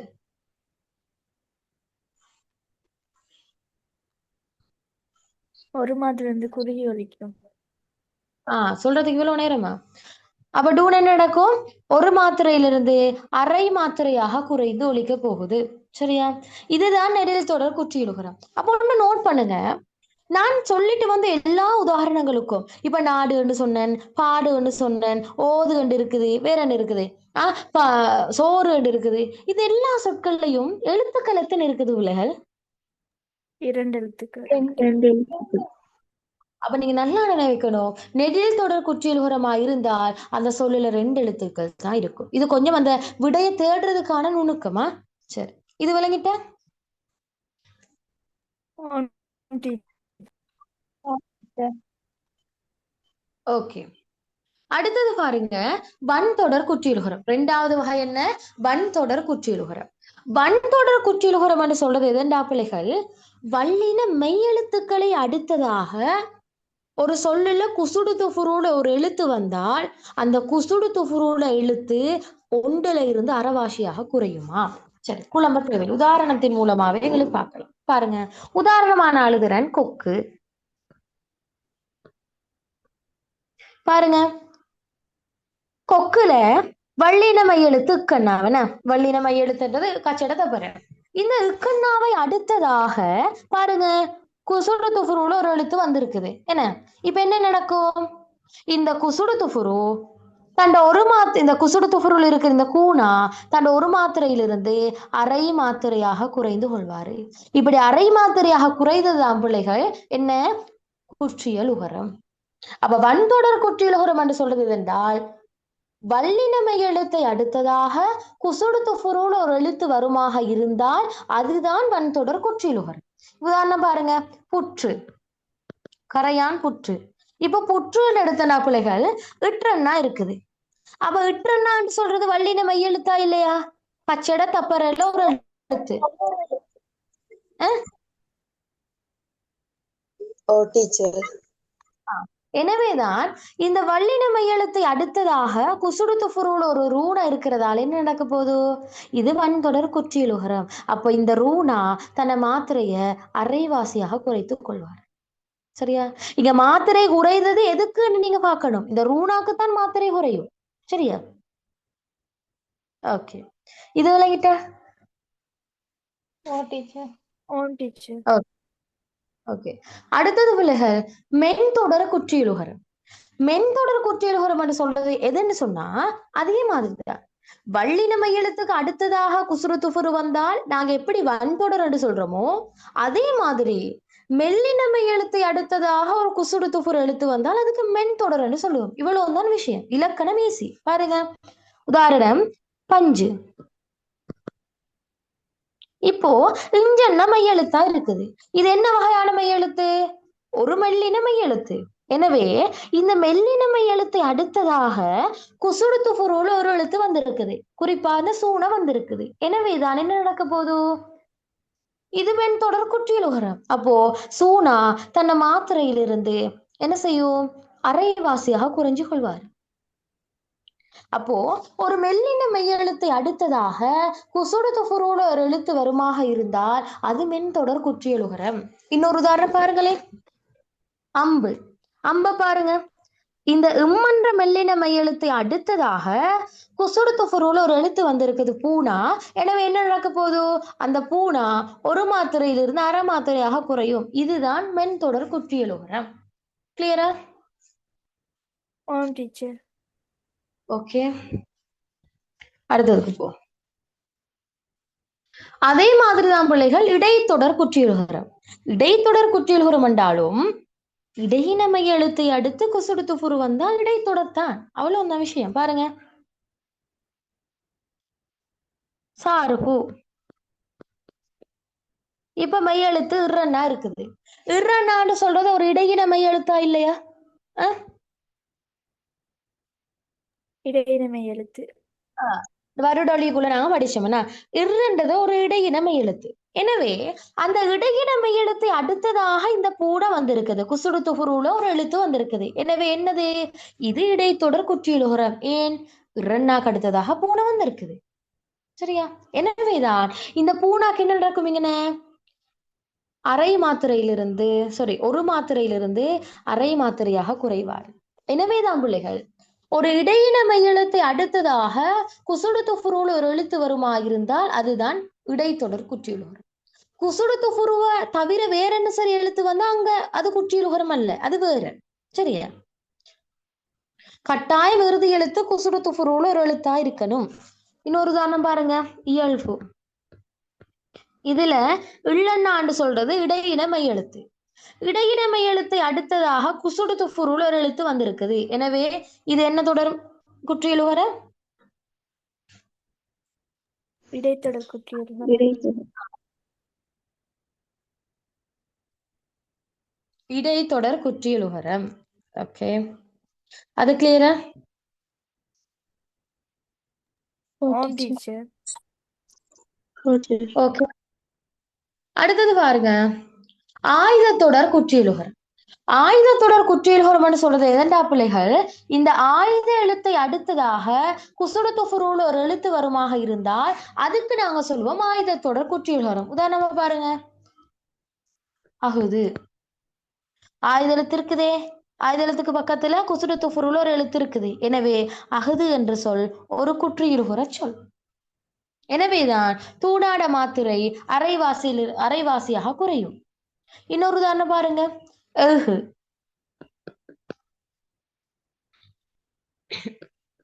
ஆயுத எழுத்துக்கு அடுத்ததாக குசுடு துஃபுருல ஒரு எழுத்து அமைஞ்சிருக்குது. எனவே இதுக்கு நாங்க சொல்லுவோம் ஆயுதத்தொடர் குற்றியலுகரம். சரி, கிளியரா? டீச்சர். ஓகே. அடுத்தது லாஸ்டாக நாங்க பார்க்க போறோம் உயிர் தொடர் குற்றியலுகரம். உயிர் தொடர் குற்றியலுகரம்னா ஈஸி, அது பேர்ல இருக்குது. ஒரு உயிர் எழுத்தை அடுத்ததாக ஒரு குசுடு துஃபுரு ஒன்று வந்தா காணும், அவ்வளவுதான். பாருங்க, உதாரணமாக படகு. இப்ப நீங்க பாப்பீங்க, என்னடா டீச்சர் எழுத்துல உயிர் எழுத்தொண்டு இருக்கணும், இங்க எல்லாமே உயிர்மை எழுத்து தானே இருக்குதுண்டு. அப்படி யோசிக்க கூட இருக்கும், நாம பார்க்கணும். பாருங்க, இந்த டானான்றது பிள்ளைகள் எப்படி உருவாகினது? இட்சக ஆ, அப்படித்தானே? டா. இட்சக ஆ சேர்ந்தா தான் டா. இப்ப பாருங்க, அந்த ஆனாவை அடுத்ததாகத்தானா கூணா இருக்குதுன்னு பாருங்க. பாருங்க கொஞ்சம் நீங்களே. ஆம் டீச்சர். எனவே என்ன நடக்க போகுது? ஒரு உயிரெழுத்தை அடுத்ததாக குசுடு துஃபுருல் ஒரு எழுத்து வந்ததால இதுக்கு நாங்க சொல்லுவோம் உயிர் தொடர் குற்றியலுகரம். சரியா? இப்படி என்ன வச்சுக்கொள்ளுங்க. இன்னொன்று அடிக்கடி உதாரணத்துல வருது பயறு. பாருங்க, யானாண்டு சொல்றது பிள்ளைகள் சக ஆ. எனவே ஆனாண்டு உயிரெழுத்தை அடுத்ததாக குசுடு துஃபுருல ஒரு எழுத்து வந்திருக்கிறதால இதுக்கு நாங்க சொல்லுவோம் உயிர் தொடர் குற்றியலுகரம். இன்னொன்று உதாரணம் பாருங்க, உதடு. தானால உயிர் எழுத்து இருக்குது, உற்சக ஆ. எனவே ஆண்டு உயிரெழுத்தை அடுத்ததாக டூ வந்திருக்கிறதால இதுக்கு சொல்லுவோம் நாம உயிர் தொடர் குற்றியலுகரம் அப்படின்னு சொல்லு. எனவே இந்த இடத்துல டூனா தண்ட ஒரு மாத்திரையா அரை மாத்திரையாக குறைச்சு கொள்வாரு, குற்றியலுகரமாக இருக்கிறதால. சரியா? இதுதான் பிள்ளைகள் குற்றியலுகரத்தினுடைய 6 வகைகள். சரியா? இது கிளியர் ஆயிருந்தன்னு சொன்னா இதுல என்ன கேள்வி வந்தாலும் உங்களுக்கு செய்யலாம், எப்படி குழப்பி கேட்டாலும் உங்களுக்கு செய்யலாம். கிளியரானு பாருங்க. ஆம் டீச்சர். டீச்சர். அதுல ஒரு டவுட் இருக்குதா? இல்ல டீச்சர். இல்ல. ஓகே, அப்ப குற்றியலுகரம் பாப்போமா? ஆம் டீச்சர் பாப்போம். ஓகே, சரி. 1 மினிட் கொஞ்சம் டைம் தாங்களா? வரேன்.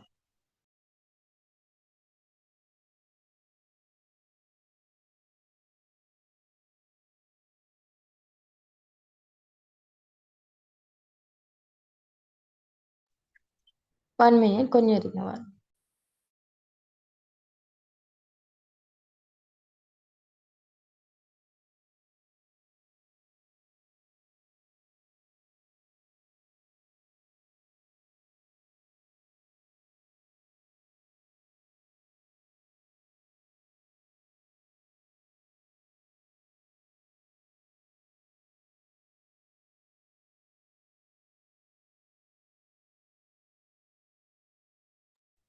ஓகே,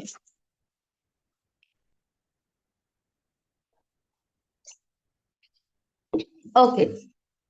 இப்ப பாருங்க, குற்றியல் இகரம்.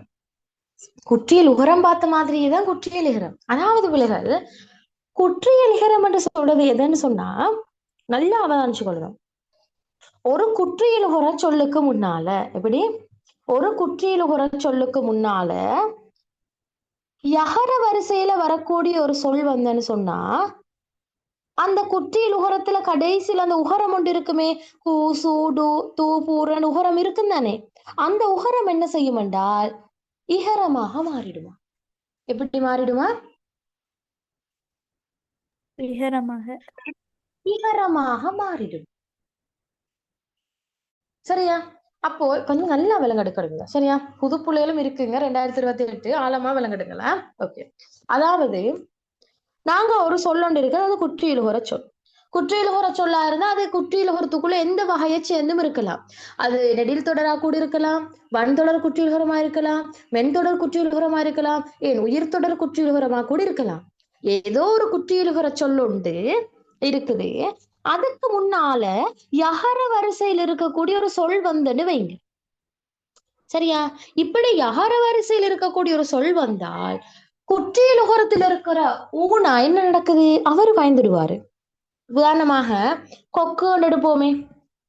கொக்குன்றது ஒரு குற்றியலுகர சொல். ஓமா இல்லையா? ஓம். இப்ப இங்க உகரம் எங்க இருக்குது பிள்ளைகள்? ஊனா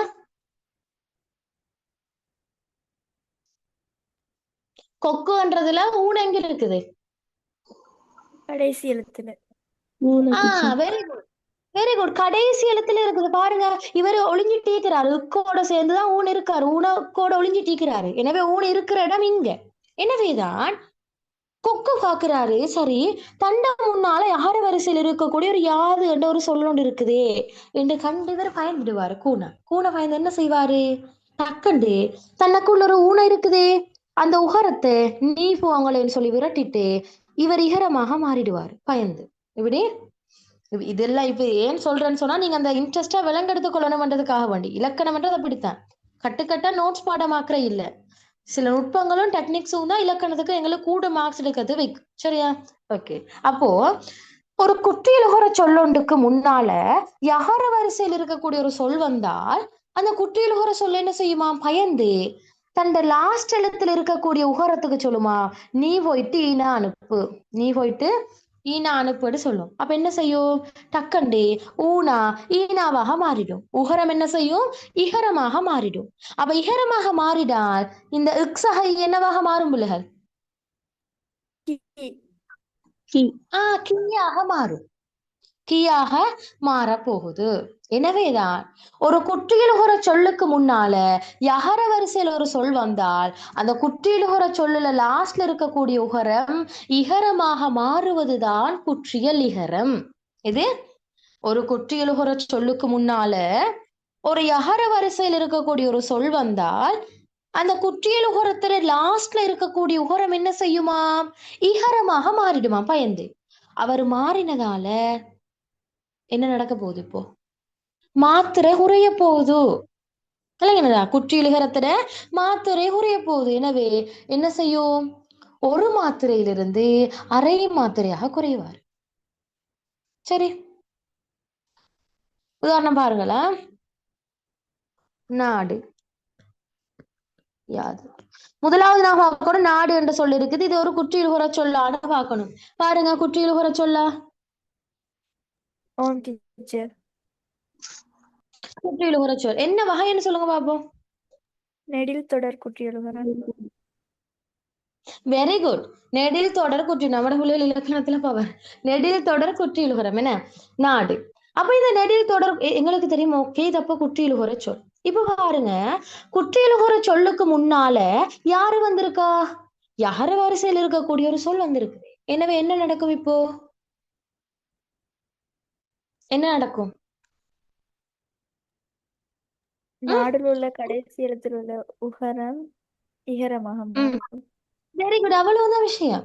இந்த நாடுல இருக்கக்கூடிய கடைசி எழுத்தான டூனால் இருக்கிற உகரம் ஈரமாக சேஞ்ச் ஆயிடுவாரு. பாருங்க, டூனான்னு சொல்றது இட்ஸக ஊ. இந்த ஊனா ஈனாவாக மாறினு சொன்னா இந்த இட்டனை யாரோட சேரணும்,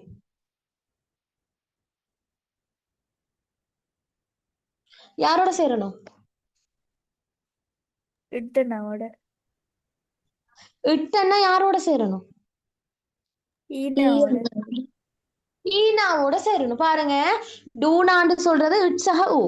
இப்ப என்ன நடக்குது, யகர அந்த யானா கண்ட உடனே அந்த ஊனை பயந்து ஈனாவாக மாறிடுவாரு. அப்ப ஊனை ஈனாவாக மாறினா இட்டனை யாரோட சேரணும், அதான் கேக்குறேன் நான். ஈனோட. ஈனாவோட சேரணும், வேற வழியே இல்லை. ஈனதானே இருக்குது.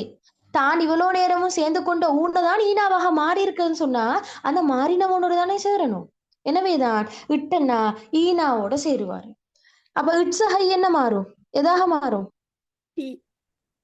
டி ஆக மாறும். இவ்வளோ நாளா டூவாக இருந்தவன் இப்ப டி ஆக மாறிட்டேன். ஊன போன உடனே டிய பிடிச்சிட்டு டிய பிடிச்ச உடனே அவர் டூனாவா இருந்தவர் இப்ப டீனாவாக மாறிட்டு. எனவேதான் நாடு சகையாது என்றது நாடியாது என்று மாறப்போகுது. எப்படி மாறப்போகுது? நாடியாது. ஆஹ் இப்படித்தான் வரும்.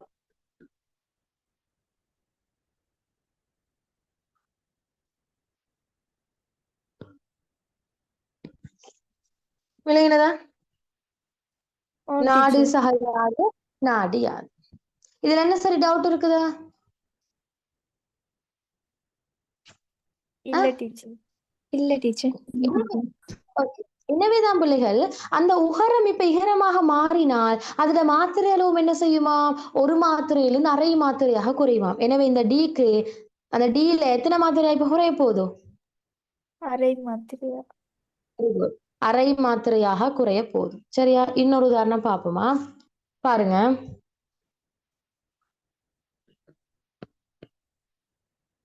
வரகு சகையாது. முதலாவது பாருங்க, இந்த வரகுன்றது ஒரு குற்றியலுகர சொல்லான்னு பாருங்க. டீச்சர். Very good. என்ன குற்றியலுகரம் எந்த வகையை சார்ந்தது? உயிர் தொடர் குற்றியலுகரம்.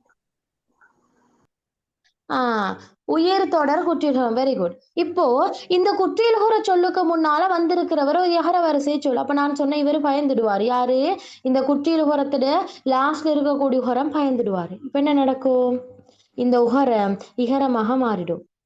உகரம் இகரமாக மாறிடும்னா ஷோட்டா சொல்ல போனா கூனா கீனாவாக மாறிடும். என்ன? கூனா எதாக மாறிடும்? கீனாவாக. ஈனாவாக மாறிடும். ஏன்? கூனாண்டு சொல்றது இக்ஸக ஊ. அந்த ஊதானே ஈயாக மாறும். எனவே ஈயாக மாறினு சொன்னா இக்கன போய் சேர வேண்டியது ஈனாவோட. எனவே இக்ஸக ஈக்கியாக மாறும். எனவேதான் வரகு சகையாது வரகியாது என்று மாறப்போகும். எனவேதான் பிள்ளைகள் உகரம் இகரமாக மாறுவதைத்தான் நாம குற்றியல் இகரம் என்று சொல்லுறோம். அப்படி இகரமாக மாறினால் அவருடைய மாத்திரை ஒன்றில இருந்து அரையாக குறையும்.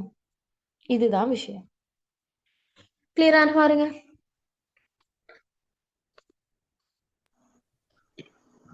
டீச்சர். டீச்சர். ஓகே. இப்ப நாம கடைசியாக பார்க்க போறோம் 9வதும் 10வது வகைகளும். அதாவது அளபடைகள். என்னது பார்க்க போறோம்? அளபடைகள். அளபடைன்னா என்ன பிள்ளைகள்? மாத்திரை அளவு கூடி இருக்கிறது. அளபடைன்னா என்ன அர்த்தம்? என்னது? மாத்திரை அளவு நீண்டொழித்தல். மாத்திரை அளவு நீண்டு ஒழிப்பதுதான் பிள்ளைகள் அளபடை. இப்ப இவ்வளவு நேரம் நாங்க குற்றியலுகரம் இகரம் குறுக்கம் எல்லாத்துலயுமே நாம் படிச்சது மாத்திரை அளவு குறைந்தது. அப்ப குறுக்கம் என்றால் குறையும், அளபடை என்றால் நீண்டொழிக்கும். குறுக்கம் என்றா என்ன செய்யும்?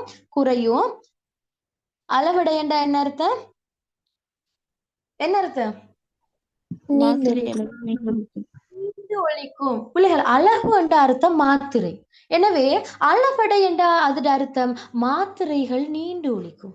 ஒரு மாத்திரையா அப்ப 2 மாத்திரையாக மாறும், 2ஆ 3ஆக மாறும், அரையா 1ஆக மாறும். அப்படி தன்னுடைய மாத்திரை அளவிலிருந்து நீண்டு ஒழிப்பதைத்தான் நாங்க அளபடைகள் அப்படின்னு சொல்லுவோம். சரியா? இந்த அளபடைகளை பிள்ளைகள் நாம 2ஆக வகைப்படுத்துறோம்.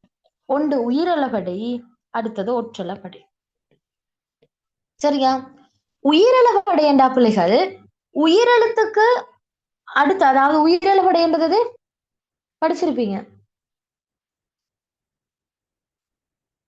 அதாவது உயிரிழப்படைன்னு சொல்றது குறிப்பாக உயிரெழுத்துக்கள்ல நெட்டெழுத்துக்கள் இருக்குதே, அந்த நெட்டெழுத்துக்கள் தன்னை மாத்திரையிலிருந்து நீண்டு ஒழிப்பதுதான் உயிரிழப்படை.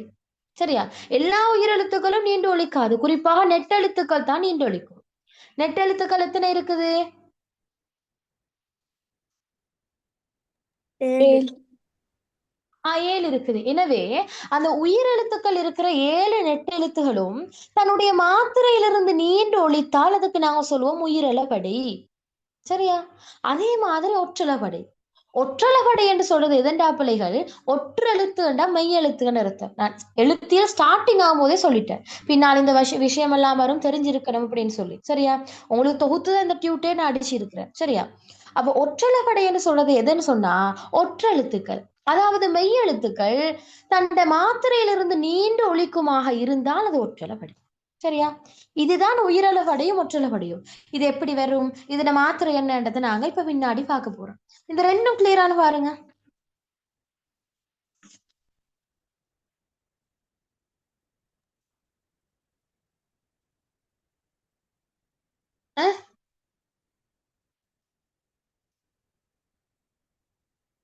பாருங்க கிளியராண்டு. ரிப்பீட் பண்ணி சொல்லிடுமா?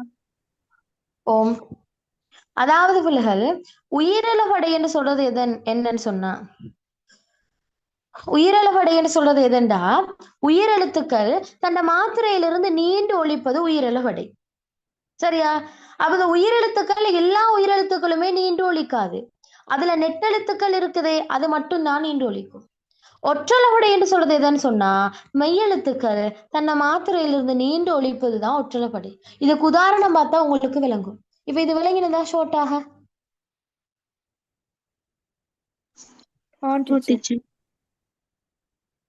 இப்ப நாம பார்ப்போம். ஓகே பிள்ளைகள், உயிரிழபடை என்று சொல்றது எதுன்னு சொன்னா நான் சொன்னா உயிரெழுத்துக்கள் என்ன எழுத்துக்கள் நீண்டு ஒலிக்கணுமா? நெட்டெழுத்துக்கள். நெட்டெழுத்துக்கள் நீண்டு ஒலிக்கணுமா? அப்ப நீங்க யோசிக்கலாம், என்னடா நெட்டெழுத்துக்கள் எப்படி நீண்டு ஒலிக்கிறது? நெட்டெழுத்து எப்படி நீண்டு ஒலிக்கும்?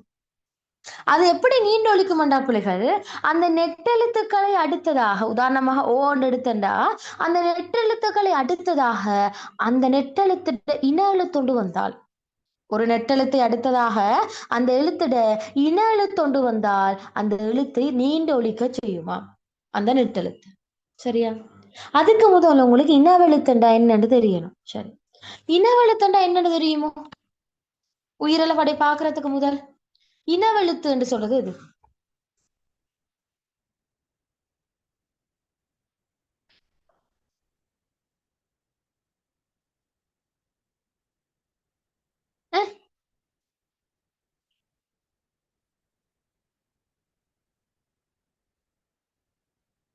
ஓகே, இனவெழுத்துன்னு சொல்றது பிள்ளைகள் சில எழுத்துக்கள் இருக்குது. அது மெய்யெழுத்துலையும் சரி உயிரெழுத்துலையும் சரி சில எழுத்துக்கள் உச்சரிக்கும் போதோ அல்லது அதோட வடிவமா இருக்கட்டும், சில எழுத்துக்களோட தோற்றமா இருக்கட்டும், அடுத்த ப்ரொனவுன்ஸ் பண்ற விதம், இப்படி ஏதாச்சும் ஒரு தன்மையில சில எழுத்துக்கள் சில எழுத்துக்களை மாதிரி இருக்கும். நான் சொல்றவே இவன் அவன மாதிரி இருக்கிறான். நான் ஹம்பராமாயணத்துல படிக்கிறேன், ராமனை போலயே பரதன் நிற்கிறான். ரெண்டு பேரும் இனமோ தெரியல, அண்ணன் தம்பியோ தெரியலன்னு நாம சொல்றோம். என்ன இவன் இவனே மாதிரி இருக்கிறான். நாம சில நேரம் சொல்லுவோம், எங்களுக்கு பின்னால யாராச்சும் ஒருத்தர் வாய்ஸ் பேசுறேன்னு சொன்னா சரியா இவங்களோட வாய்ஸ் மாதிரியே பேசுறாங்களே, திட்டம் பிடிக்கலாதேன்னு சொல்லுறோம். அதே மாதிரி பிள்ளைகள் சில எழுத்துக்களும் இருக்குது. சில எழுத்துக்களை மாதிரி இருக்கும். ஒன்று அதுல வடிவத்துல இருக்கலாம், அல்லது தோற்றத்துல இருக்கலாம், அல்லது அந்த எழுத்துக்களை உச்சரிக்கின்ற முறையில் இருக்கலாம். இப்படி ஏதோ ஒரு விதத்துல ஒரு எழுத்து இன்னொரு எழுத்து மாதிரியே இருக்கும். அப்படியான எழுத்துக்களுக்கு நாங்க சொல்லுவோம் இனவெழுத்து.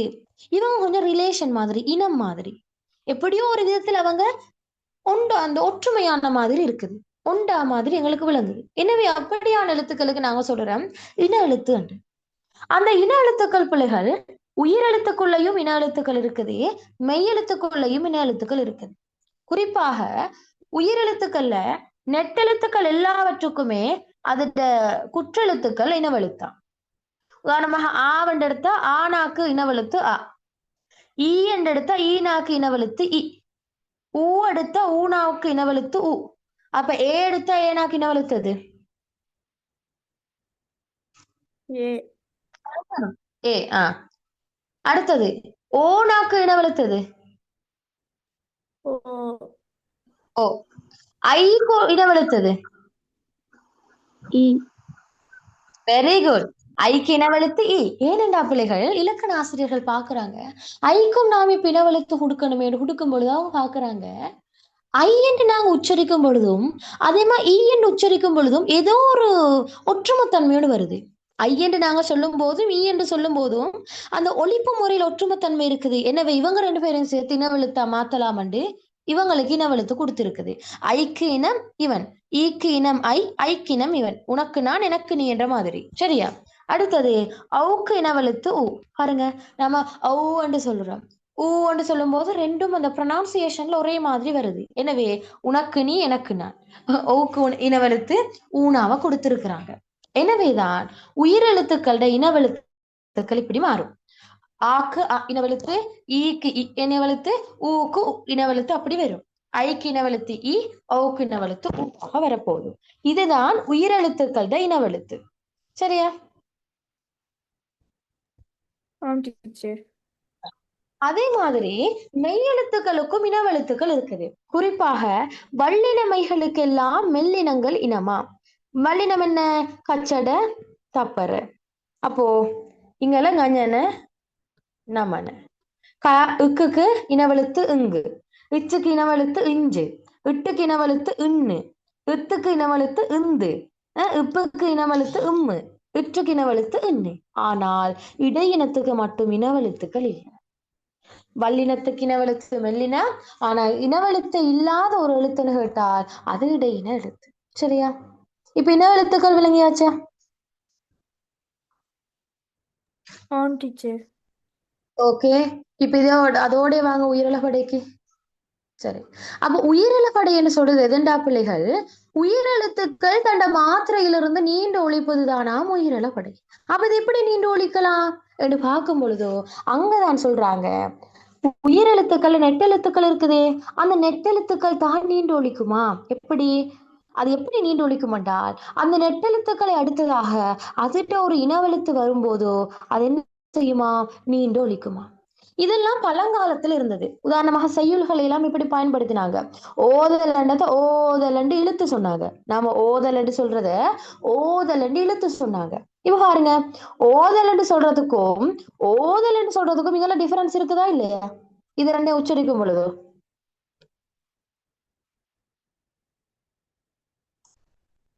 இருக்குதா இல்லையா? இருக்குது. இருக்குது.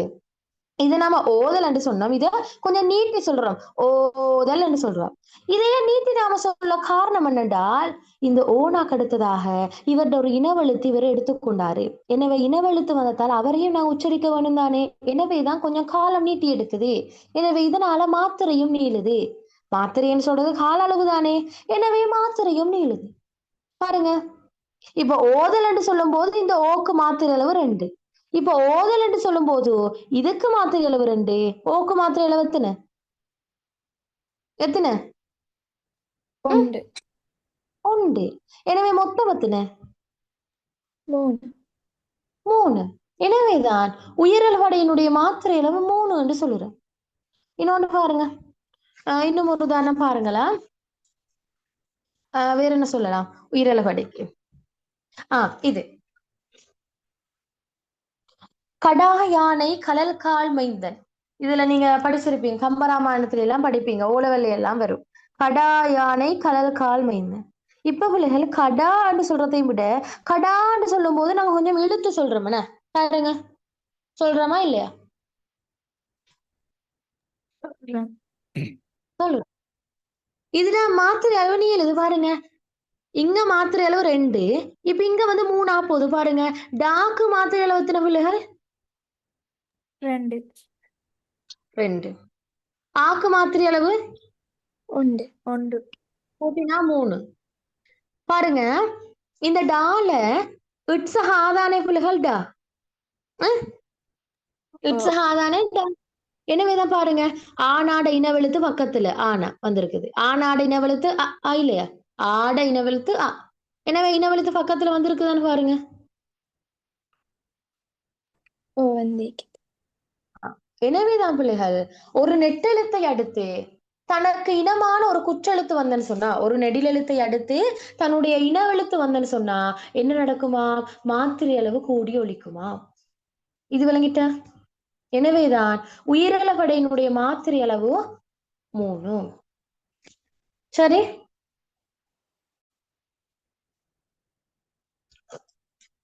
விளங்கிட்ட? ஓ டீச்சர். On teacher. ஓகே. அடுத்ததாக நாங்க படிக்க போறோம் பிள்ளைகள் ஒற்றளபடை. ஒற்றளபடை என்று சொல்றதே மெய்யெழுத்துக்கள் தன்னுடைய மாத்திரை அளவிலிருந்து நீண்டு ஒழிப்பதுதான் ஒற்றளபடை. இப்ப நீங்க நினைக்க கூட டீச்சர் சொல்லி தந்ததானே உயிரிழபடை என்றால் நெடிலெழுத்துக்கள் தான் நீண்டு ஒழிக்கும். அப்ப நீண்டு ஒழிக்கிறதுக்கு சப்போர்ட்டாக என்ன செய்யுமா, அந்த நெடிலெழுத்துக்கு பக்கத்துல அதுல ஒரு இன எழுத்து வந்துடுமா, அதனால அது நீண்டு ஒழிக்குமாம்னு நீங்க சரி, அது ஓகே. ஆனா இப்ப நீங்க என்ன நினைக்க கூடா, ஒற்றளபடையண்டா மெய்யெழுத்து தான் நீண்டு ஒழிக்கிற, எனவே இக்கண வந்தால் அதுட இன எழுத்து வந்துதான் நீண்டு ஒழிக்கும்னு நினைக்க கூட. இங்கன கொஞ்சம் வித்தியாசமான, இங்கன எப்படி நீண்டு ஒழிக்கும்டா பிள்ளைகள், ஒரு மெய்யெழுத்து வந்தன்னு சொன்னா அதே மெய்யெழுத்து பக்கத்துல வரும். இக்கு வந்தால் இக்கன்னா மறுபடி வரும். சொல்லுட இடையில இக்கண்ண வந்தண்டா அதே இக்கண்ண மறுபடி வரும். இப்படி மறுபடி வந்ததால் என்ன செய்யும், நீண்டு ஒழிக்கு வாகுற இந்த இக்க நாங்க ப்ரொனவுன்ஸ் பண்ற மாதிரி இந்த இக்கையும் நாங்க மெதுவா ப்ரொனவுன்ஸ் பண்ணணும். அப்ப அதனால என்ன நடக்குது, மாத்திரை அளவு கால அளவு கூடிக்கொண்டு போகுது. உதாரணமா பாருங்க, இதுக்கு இலங்கு வெண்பிறை என்றது இருக்கலாம். இப்போ இந்த இலங்கு என்று சொல்றதுக்கும் இலங்கு என்று சொல்றதுக்கும் எதுல கூட நேரம் எடுக்குது, முதலாவதுக்கா ரெண்டாவதுக்கா?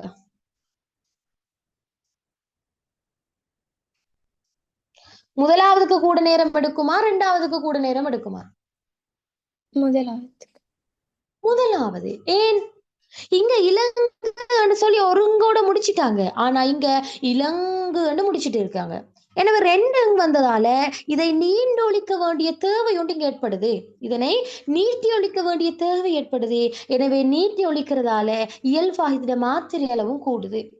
பாருங்க, இங்கட மாத்திரை அளவு அரை, அது அரையோட இங்க முடிஞ்சு, ஆனால் இங்க அறையும் இங்கொண்டு இருக்குது, இன்னொரு அறை இங்கொண்டு இருக்குது. மொத்தம் எத்தனை, ஒன்று. ஒண்டா இல்லையா?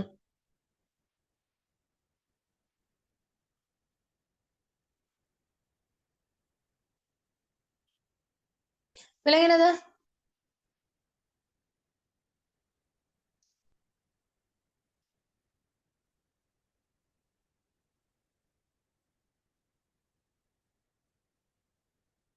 விளங்கினதான்னு கேட்டேன். ஓ டீச்சர் விளங்கிச்சு. ஓகே. அதே மாதிரி இன்னொரு உதாரணம் பாருங்க, கலங்கு. இதெல்லாம் டியூட்ல போட்டிக்கிறேன் பாருங்க. டபுள் ஒரு மையெழுத்து எடுத்து அதே மையெழுத்து இரட்டி படைஞ்சு வாரதால் என்ன நடக்குது, மாத்திரை அளவு கூடுது. இதைத்தான் நாங்க சொல்லுவோம் மெய்யெழுத்துக்கள் நீண்டு ஒழித்தல், மாத்திரை அளவு நீண்டு ஒழிக்கும். விளங்கினதா? எனவேதான் பிள்ளைகள் உயிரளவடையினுடைய மாத்திரை அளவு 3, ஒற்றளவடையினுடைய மாத்திரை அளவு 1. ஏன், அரை மாத்திரை அளவுள்ள மெய்யெழுத்துக்கள் ஒரு மாத்திரையாக கூடுது. இங்க 2 மாத்திரை உள்ள நெட்டெழுத்துக்கள் தனக்கு பக்கத்துல இனவெழுத்து வாரதால 3 மாத்திரையாக கூடுது. இதுதான் அளபடைகள். இது உயிரளபடை, இது ஒற்றளபடை. விளங்கினதான் பாருங்க.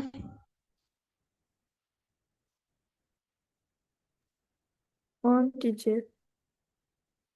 ஓகே, பாருங்க ஸ்கிரீன்ல இனவெழுத்து போகுது, நான் இனவெழுத்து விளங்கப்படுத்திட்டேன். இனவெழுத்துக்கள் இல்லாத எழுத்தது பிள்ளைகள், இடையின் எழுத்துக்கள். இடையின எழுத்துக்கள். Very good. இப்ப இது கிளியரா?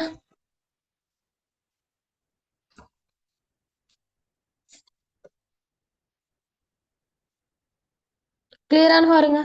On teacher. ஓகே சரி, அப்ப இந்தியோட கிளாஸ் இதோட வைண்ட் அப் ஆகும் பிள்ளைகள். இப்ப உடனே நான் எக்ஸாம் பேப்பர் போடுறேன்னா அதை செஞ்சு கேள்வியோட ஆன்சர் எழுதி எனக்கு அனுப்புங்க, நான் மார்க்ஸை பார்த்து போடுறேன்னா. ஓகே, இப்ப போடுறேன், எல்லாரும் உட்கார்ந்து செய்யுங்களா. ஓகே.